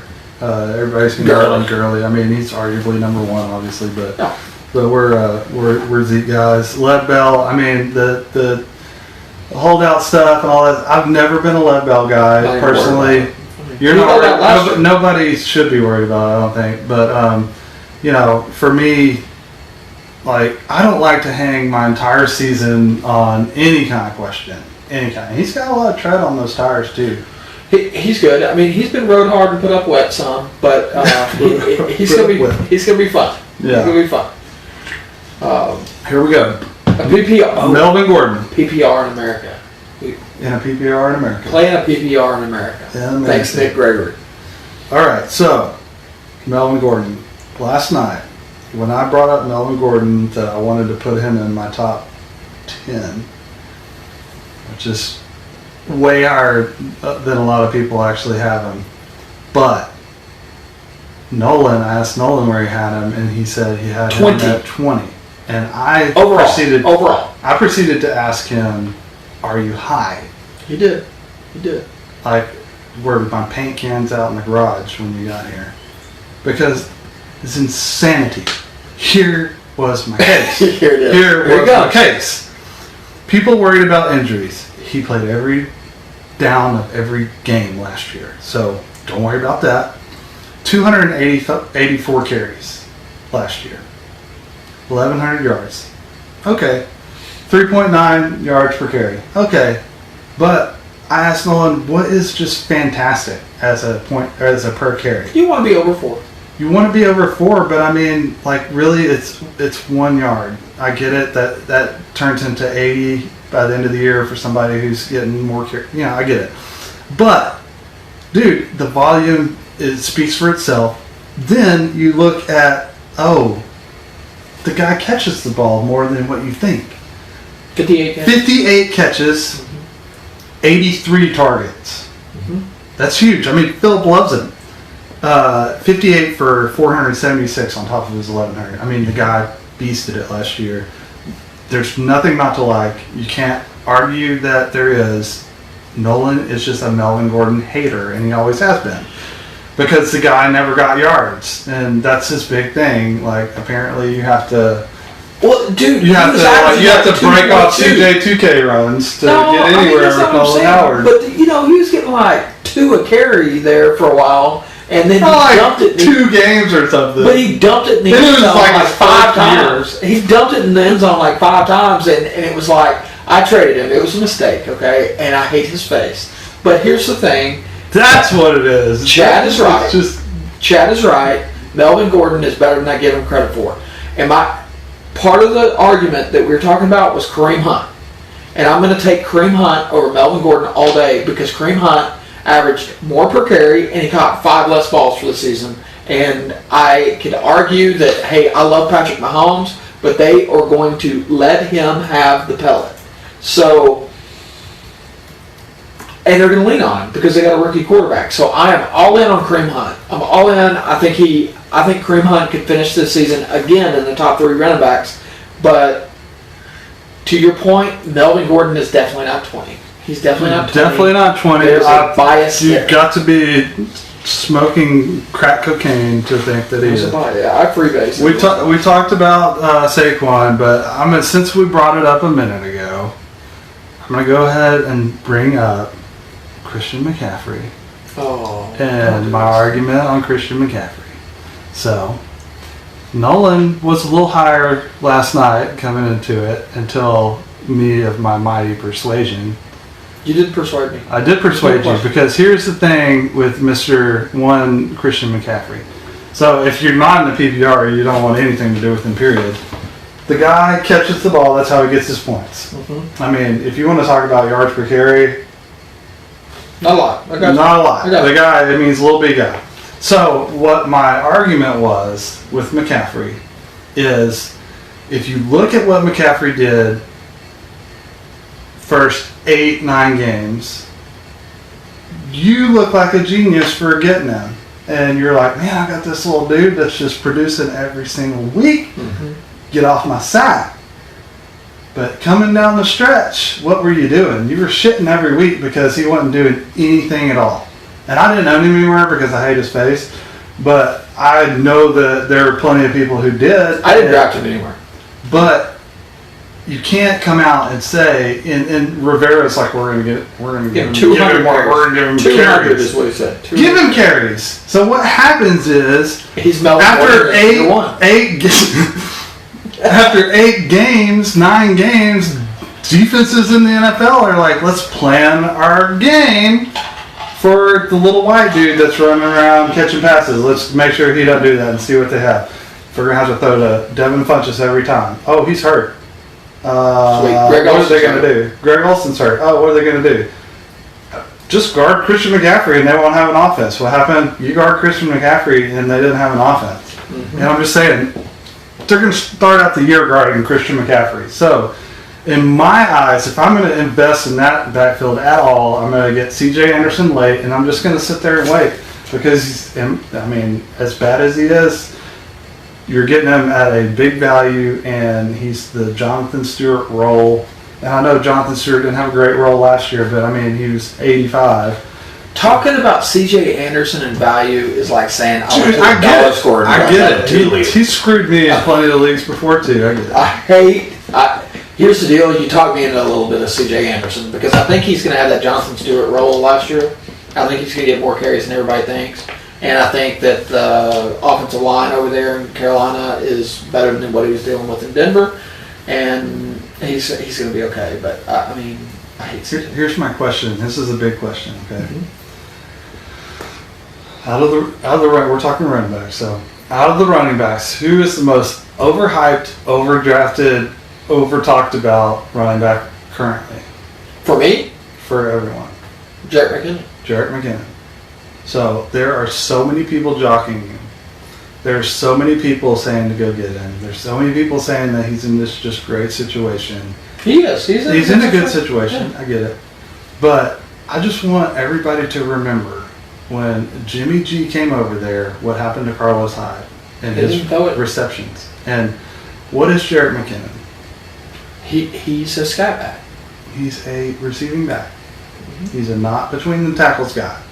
He had a great season. Yeah, it was a great season last year when he came in. But Lat Murray was still there, and he was still doing his thing. Lat Murray was fine. Yeah. In fact, he did a lot better than McKinnon. In my opinion, I would have rather played Murray every week. But my deal is this. Jerick McKinnon is supposed to be a home run hitter. He's supposed to be a Tyreek Hill type. He's supposed to be a home run hitter. He doesn't break off yards outside 25 yards. He doesn't break off runs outside 25 yards. He does not. He's supposed to be a home run hitter, and he's going over there, and I think Jimmy G's going to be fine, but let's be honest about it. Does this guy lead a team? He scored lots of wins last year, but it wasn't good. It made San Francisco look promising because they've looked so bad for so long. Well, it's better than Colin Kaepernick. I mean, but like, this guy's done nothing in the NFL, and I'm not sold on Jimmy G. I'm not sold on Jimmy G. I'm a Jimmy G guy. I think he's got I'm a Jimmy G truther.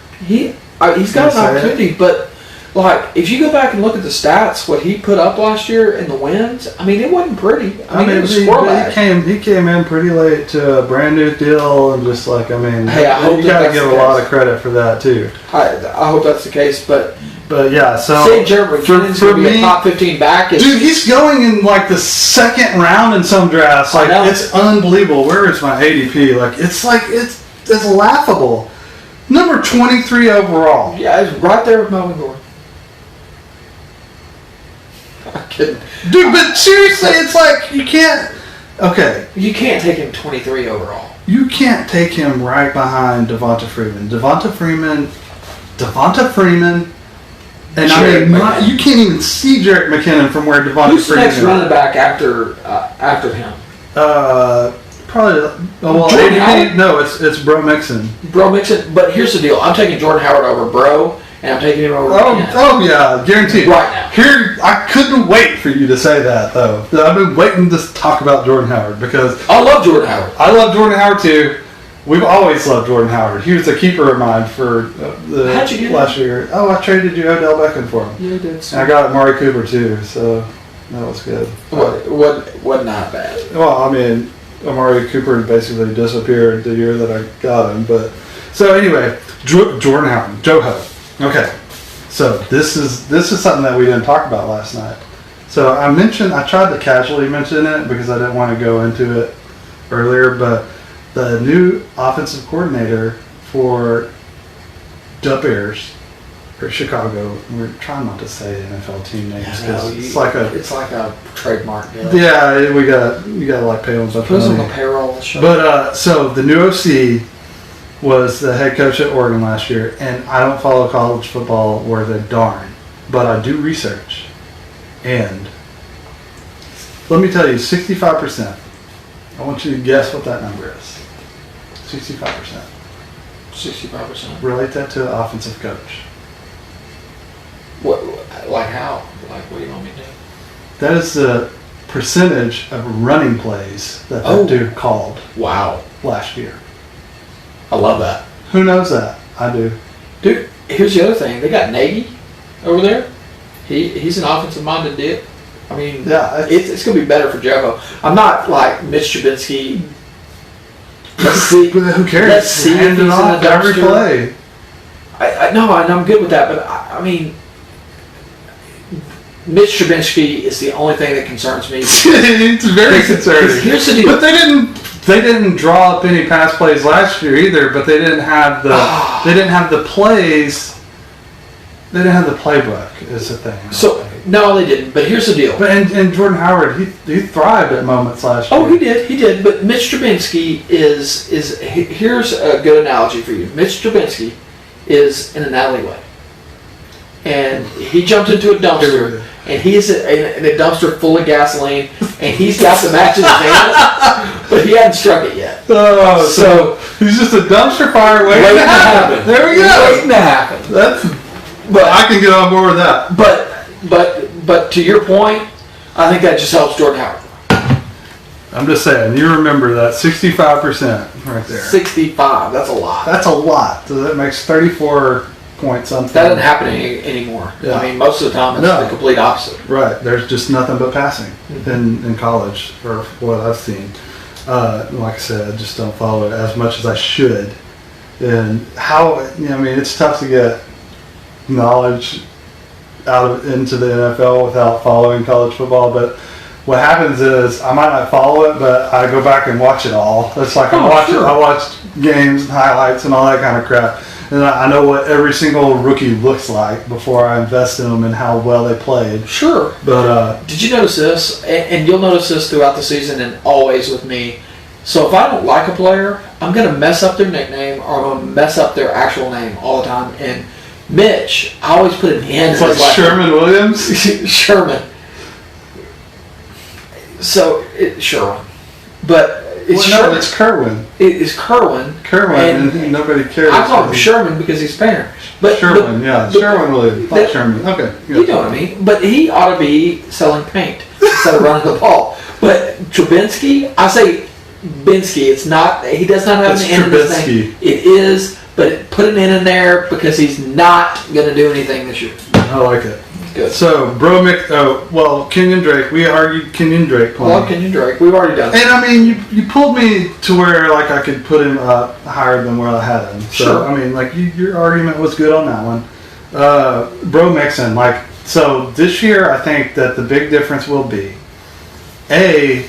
Marvin Lewis isn't going to have his head so far up his ass and not give his star running back the ball, which is exactly what happened. It was like a toddler, like trying to prove a point or something. Like, I mean, it was the dumbest thing. And they couldn't win a football game to save their life. So what do you have to lose? Lost AJ.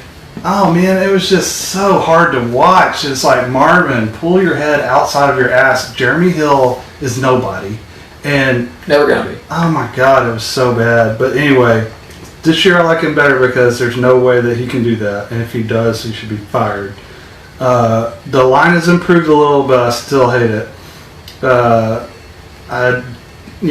my big argument on Joe Mixon. I like Joe Mixon a lot. I've got him right there under Jordan Howard. I'd take both of them over Christian McCaffrey. Wow. Like, I don't like Christian McCaffrey at all. I'll take both of them for sure over, what's his face? McKinnon. That's the point. If we mispronounce the name, He's a turd sandwich. I mean, if he blows up, he blows up, and I was wrong, and I'll admit when I'm wrong. Trust me, we admit every year when we're wrong about something. I do. But nobody remembers when you're right. They only remember when you're wrong. Very rarely wrong. That's my one. I'm very rarely wrong either. But so I want to talk about some tandem situations now. So we can talk about two at one time. Let's start with Tennessee and Derrick Henry, who's been overvalued his entire career, and Deion Lewis. Have you ever seen The Rundown with The Rock? I love that movie. Do you remember when, I can't remember the actor's name, but he's like a little thunder? Sean William Scott. There you go. Little Thunder? Little Lightning? Little Lightning. Little Thunder? Lightning?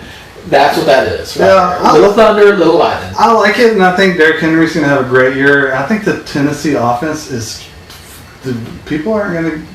They're going to underestimate him a little bit this year. Oh, yeah. I'm a big Mariota truther, because last year he was hurt. Dude. I'm a Mariota truther.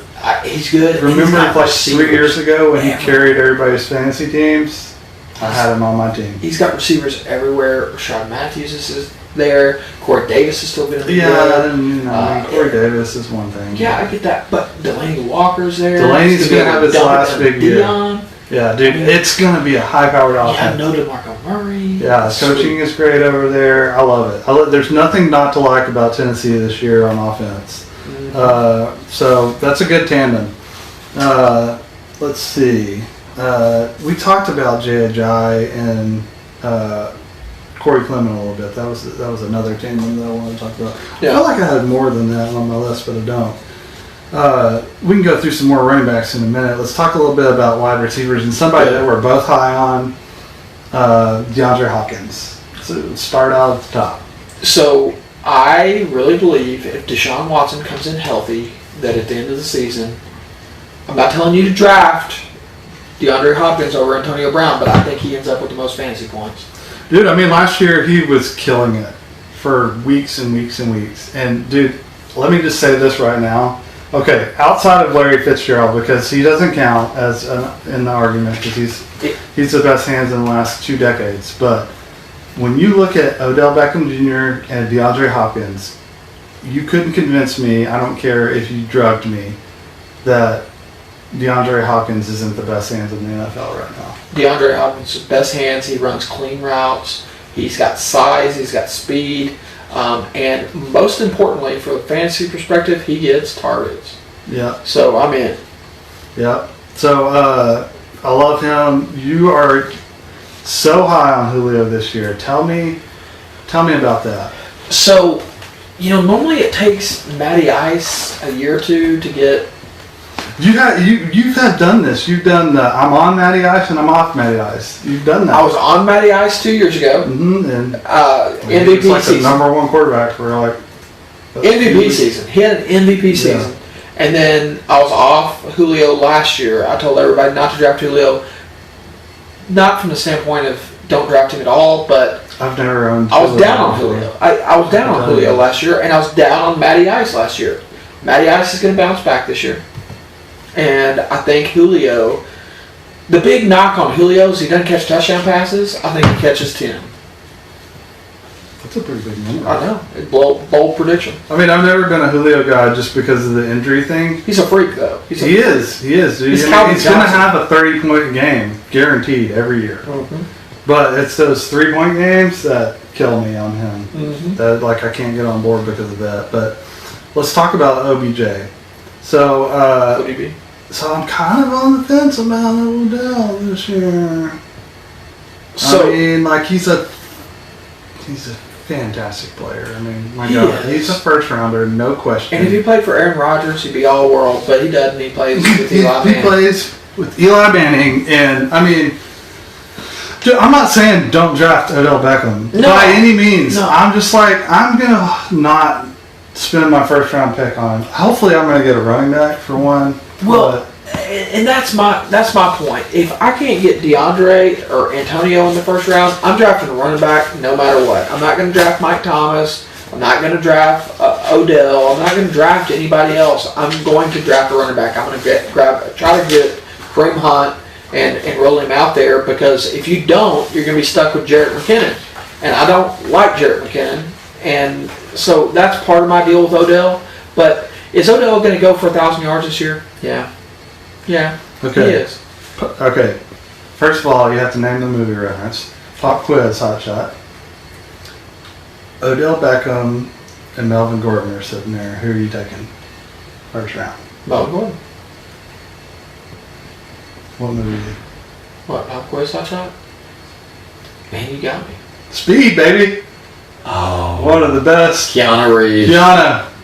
Keanu. Anyway. But yeah, so that's where I'm at with him. Pop Quiz Hot Shot. Pop quiz, hot shot. Michael Thomas, next on my list to discuss.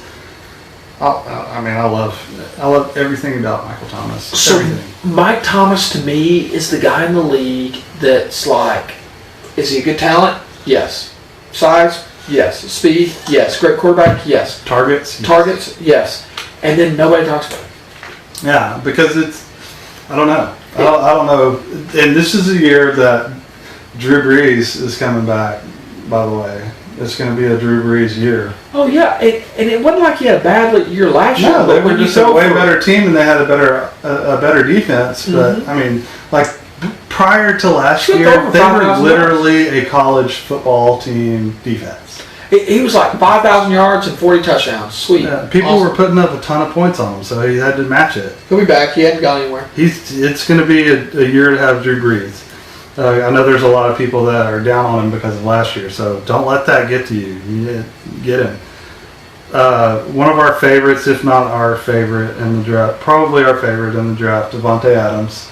Love Devontae Adams. If he can stay away from injury a little bit. It's just concussions. Yeah, I know, but I mean, like, you have too many of those and you're toast. Oh. But no, I love Devontae Adams. There's not anything not to like about him.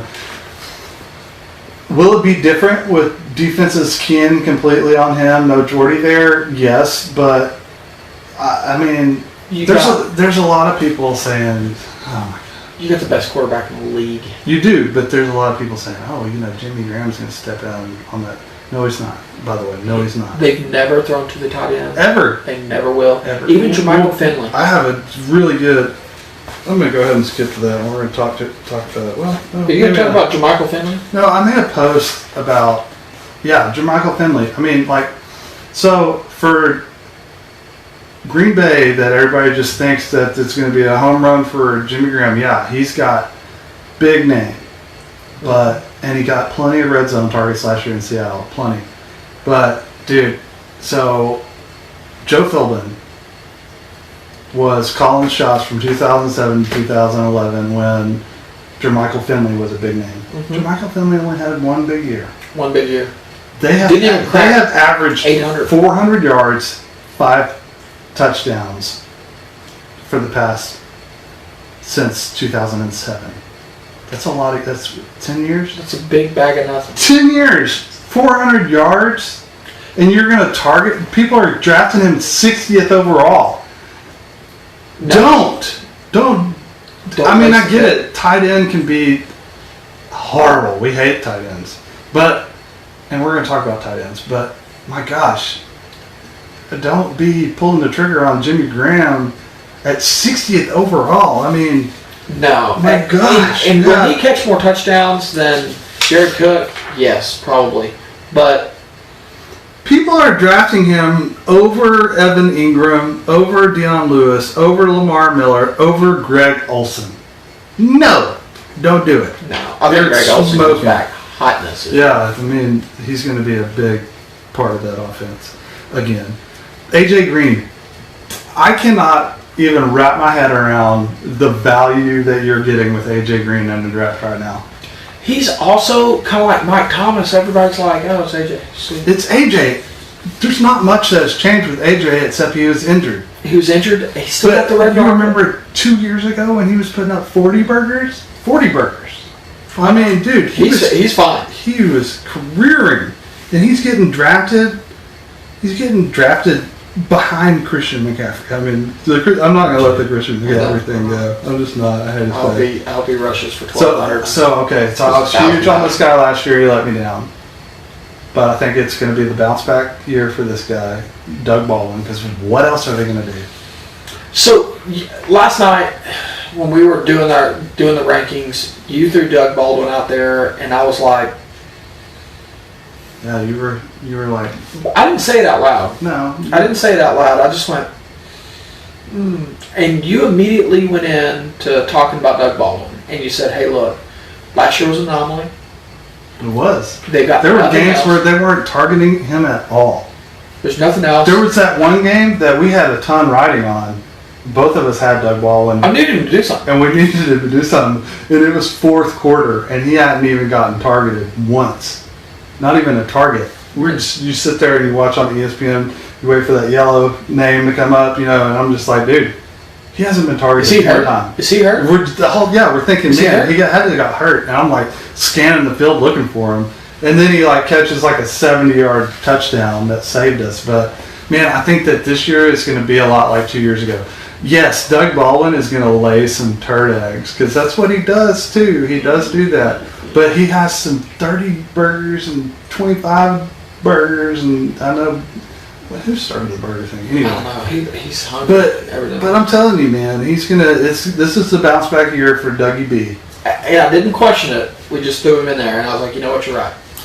Mike Evans, man, this is going to be the hot topic this year. Okay, so here's the deal. Is Mike Evans going to get targets once Jameis Winston comes back from being down? Yes. Absolutely. Is Mike Evans an elite talent in the NFL? Yes. Do I like Mike Evans this year? No. And I'm not saying don't draft him, but I'm just not going to draft him in the first round. Charlie's going to have him for sure. Charlie Zavala is going to draft him. Charlie, you have his jersey, don't you? Don't. He does, and then he's going to try to bid me up on Patty Mack, and I'm going to be so mad. Oh man, but yeah, dude, I'm gunshot on Evans, but you're getting him at a good value. I mean, you are for his caliber. You're getting him at a pretty good value. So, I mean, you could take a chance on him, but you better have a good running back before you do that. Mm-hmm. This is where all my tandems were. I was like, man, I thought I had a lot of tandems. It's all receiver tandems. It's a lot of receiver tandems. Here we go. Lead it off with the best tandem in the league this year, bar none. I mean, well, arguably, but I think bar none. Demaryius Thomas and Emmanuel Sanders. This is going to be the year. I mean, I'd own both of them. I'm going to roll them out there every week. Bold, sir. That is bold. I would. I would just take that loss in week 10.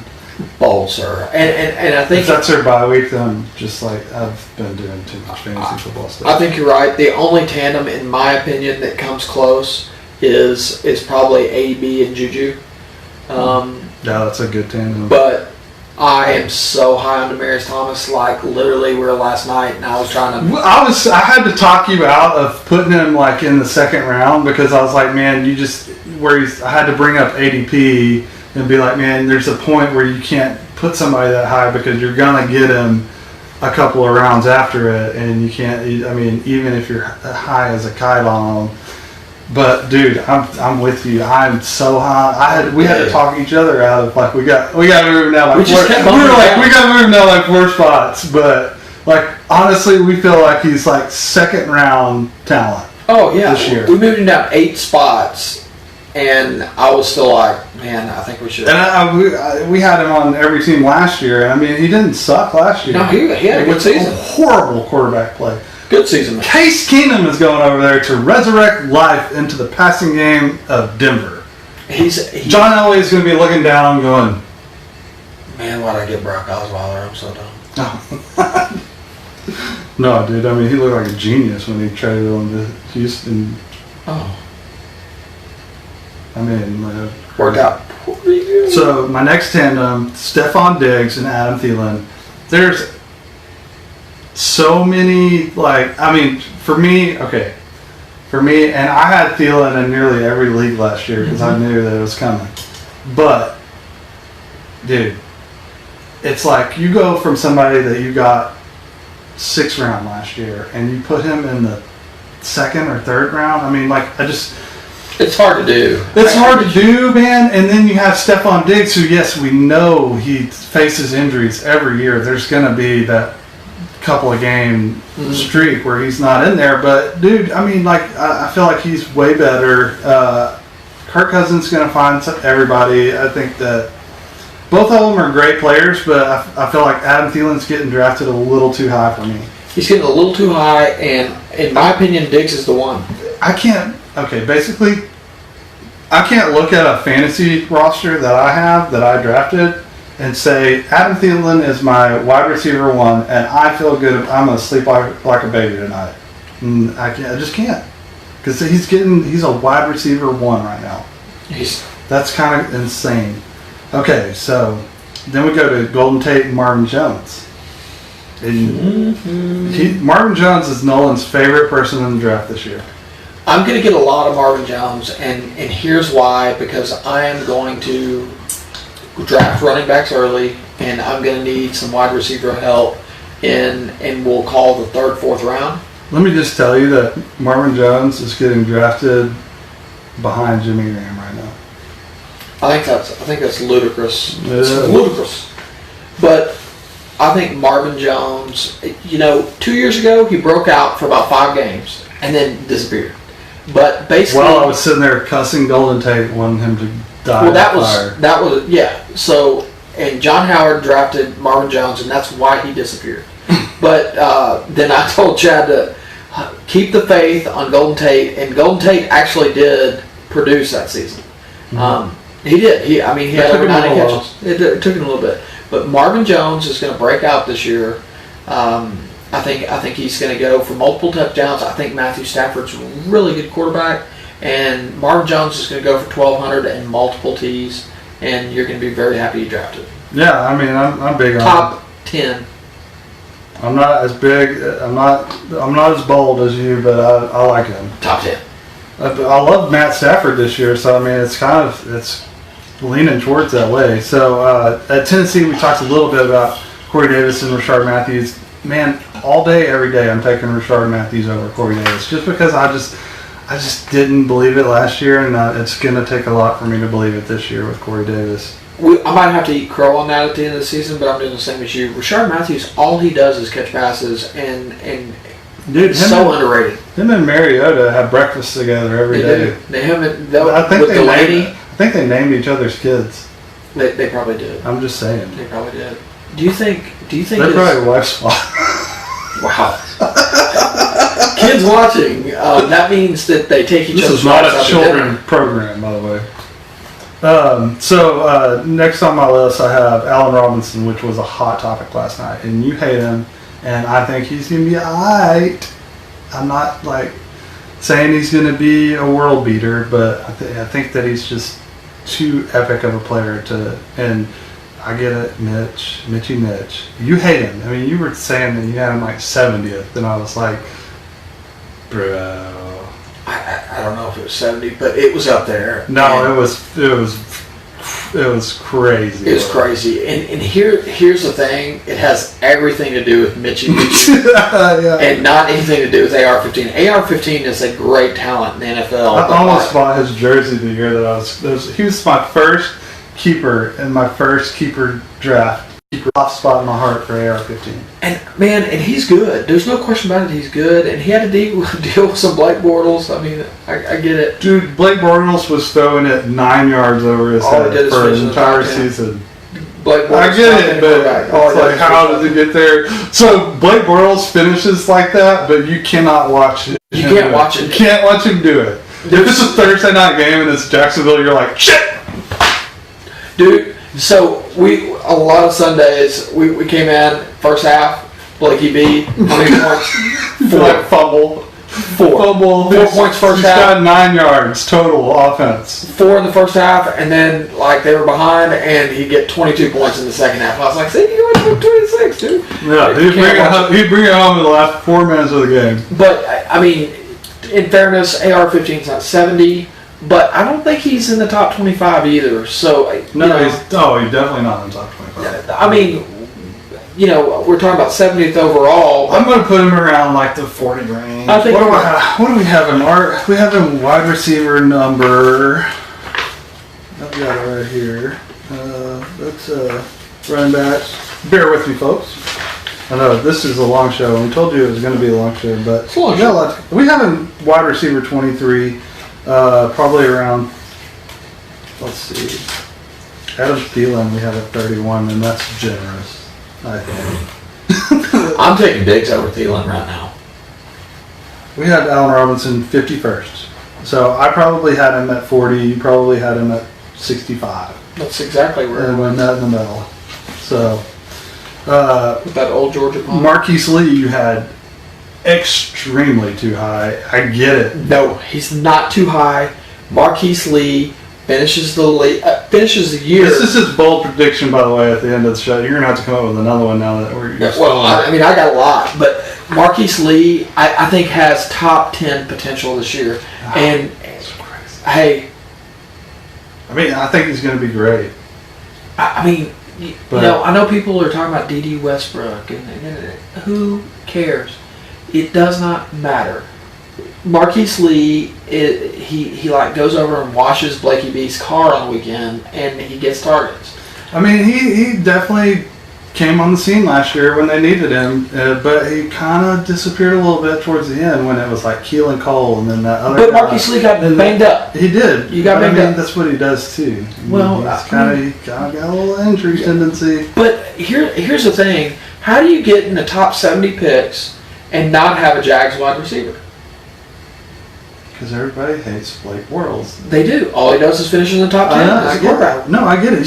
You convinced me last night, but you were trying to put his ass at like 30.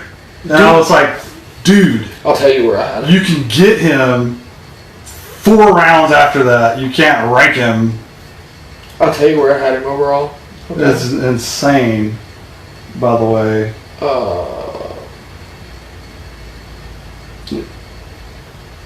62nd overall. And you can get him at 104. Yep. So, I mean, like... And if you get him at 104, go to the bank and try to up the I don't mind reaching down. I don't mind reaching down for him, but, I mean, like, if you think that you can get him with... I mean, now that you've watched this deal and you know if you're in our leagues, you're going to have to get him a little earlier than you want to if you want to have him.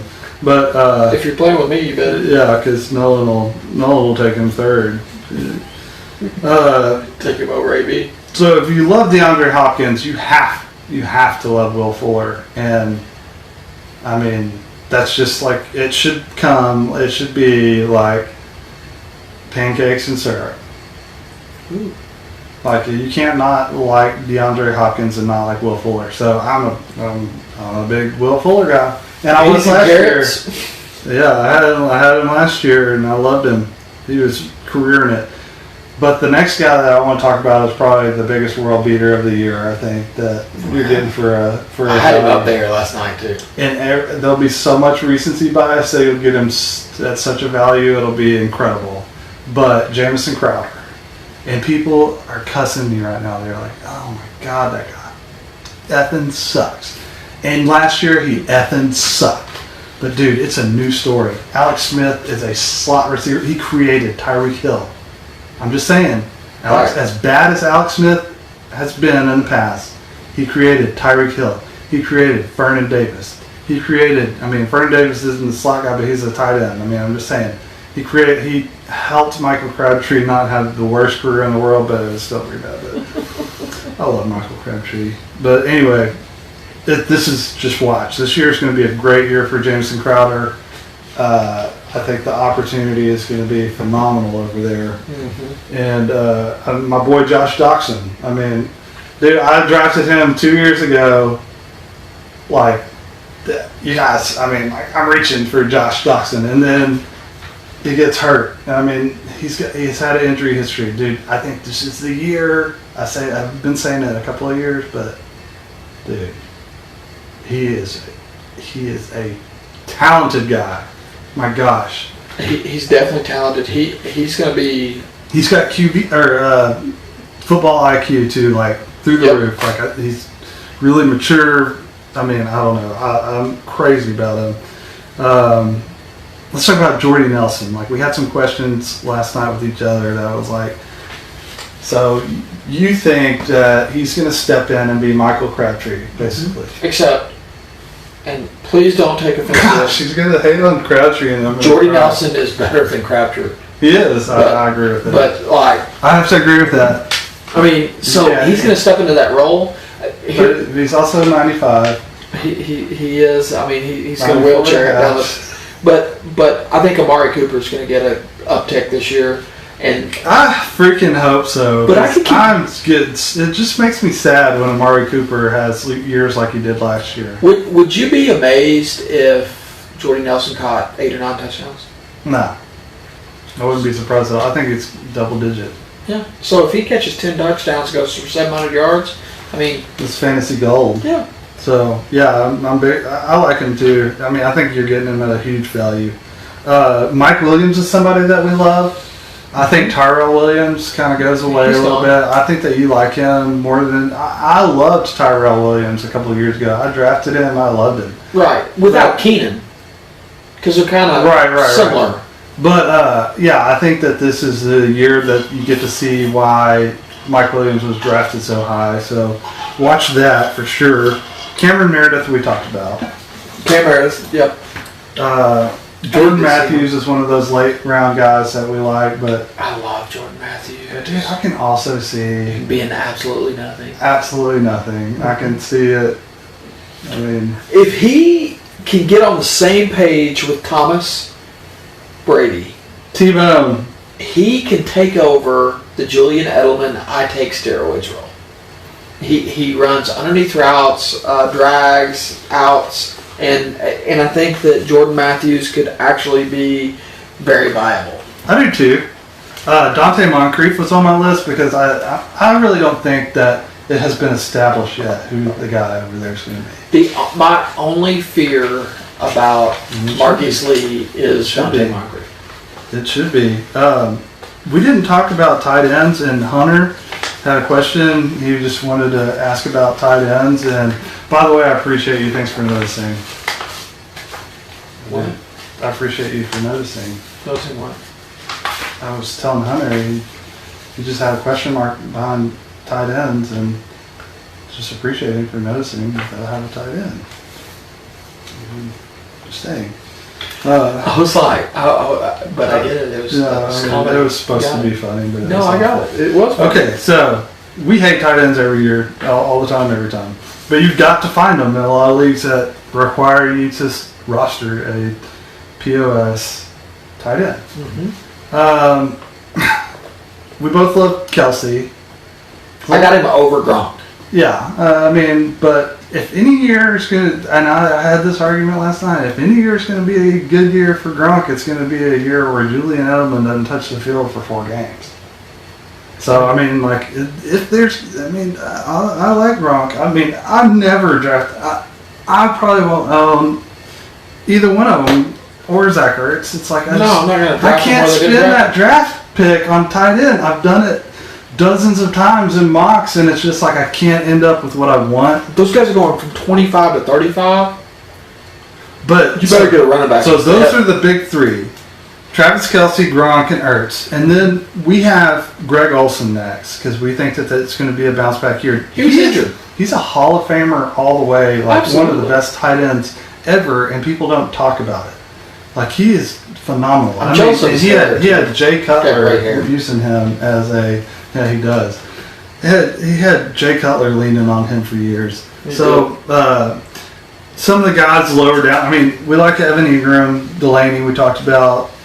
We have Jimmy Graham on the list at 8th tight end, which is probably right. But I mean, like, I might take Trey Burton and Jack Doyle over him.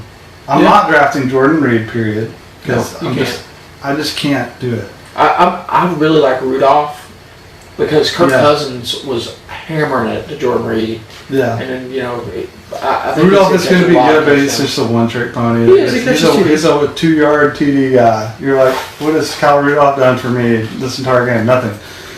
But so some of these guys that are Njoku is a guy, but I feel like there's so many mouths over there that it's going to be kind of I don't know. And Todd Haley's taking over the offense, and if anything, I mean, it's like Jesse James didn't set the world on fire for the past however many years at Pittsburgh. So it's like, I don't know. I'm not crazy about him. I think that he's very talented. I like George Kittle a lot. We both like him a lot. I like Kittle. I think this was the year, honestly, for me, that O.J. Howard breaks out. I think that O.J. Howard has his breakout year this year. I'm with you. I just don't know. I can't draft O.J. Howard. You still got Braid over there. You got no Jameis. I don't know. But O.J.'s got to get it. Yeah. I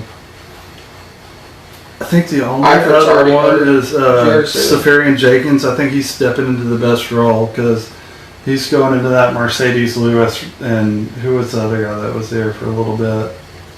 The guy from Denver. Julius Thomas was there for a little while. I forgot about him. He had exactly one good season. Yeah, but Safarian Jenkins is stepping into a good situation, and surely he's matured by now. He's a great player. He's actually good. He was really good for the Jets, and we were crazy about him last year. So, and he produced. I mean, he did what tight ends do and disappoint you every other week. But then we said we love Ricky Seals-Jones, but he's flirting with suspension. Probably. He's done. And like I mentioned earlier, Benjamin Watson. That's one of my big ones. And rookies, there's two good rookies that I think, and it's Mike Gesicki. I can't pronounce whatever. He's like a hockey player, and then Hayden Hurst, and then we talked about Jordan Reed, dude. I mean, I think Vernon Davis is going to light the world on fire. It's a reconnection. Alex Smith, Vernon D. You know what's the most unfortunate thing? Vernon Davis used to get drafted in the first round back in the day. Remember that? Dude, Vernon, he's a freak of nature. He was on Sports Science, and his speed to hit rate. I mean, it was crazy, but. It is sad that Hunter Henry is not playing this year. Oh, no. I was all over him, and he was going to be great. I had him top 4. So. Okay, let's close our show with bold predictions. I hope you guys enjoyed the show. I know that it's epically long, but I mean, there's tons to cover. It's the first year, so I hope you hung in there, and I hope people are going to share it and people are going to watch it because we love doing this. If we didn't, we wouldn't, because it's Friday night. What are you doing? We're telling people about fantasy freaking football. Mm-hmm. But so, bold prediction for 2018. Let's hear it. And we're going to remember, we've got to come back to this. Okay, so, a little bold. But I think Marquise Lee finishes the season in the top 15 wideout. I remember, I like that. I do. Top 15 but wideout. I mean, it's definitely bold. I think that I'm starting to remember what my bold prediction was last year. It was about Mike Evans. What was but anyway, it was like good? It was like a dud. Oh, sweet. But you were right. I need to go back. I don't. Let's go back and watch it. I'll have to find it. Because I think mine was dead on. I think mine was the dead nut too. But my bold prediction is by week 6. The NFL season, Lamar Jackson is a quarterback for Baltimore. And Bro Flacco is crying in the corner saying, how did I win a Super Bowl? Okay, so I've got a homer. I got a homer bold prediction. Pat Mahomes finishes the year top 8. Patrick finishes top 8 quarterback. I think it's out there. They put the pieces around him. He can finish top 8. Court Ritzman said you're sweating. Yeah, I see that. Yeah, I mean, it's a new lighting system. We're like in a non-ventilated room because we can't leave the door open because I have 2 shithead dogs that would just be knocking everything over. Anybody that wants to build us a studio, I'm in. Yeah, I mean, I think I set it up pretty good. I YouTubed some stuff. Dude, are you fixing to turn around and look at it? I love this. So let me show you what we got here. Be able to see. This is our studio going on here. Got some stuff going.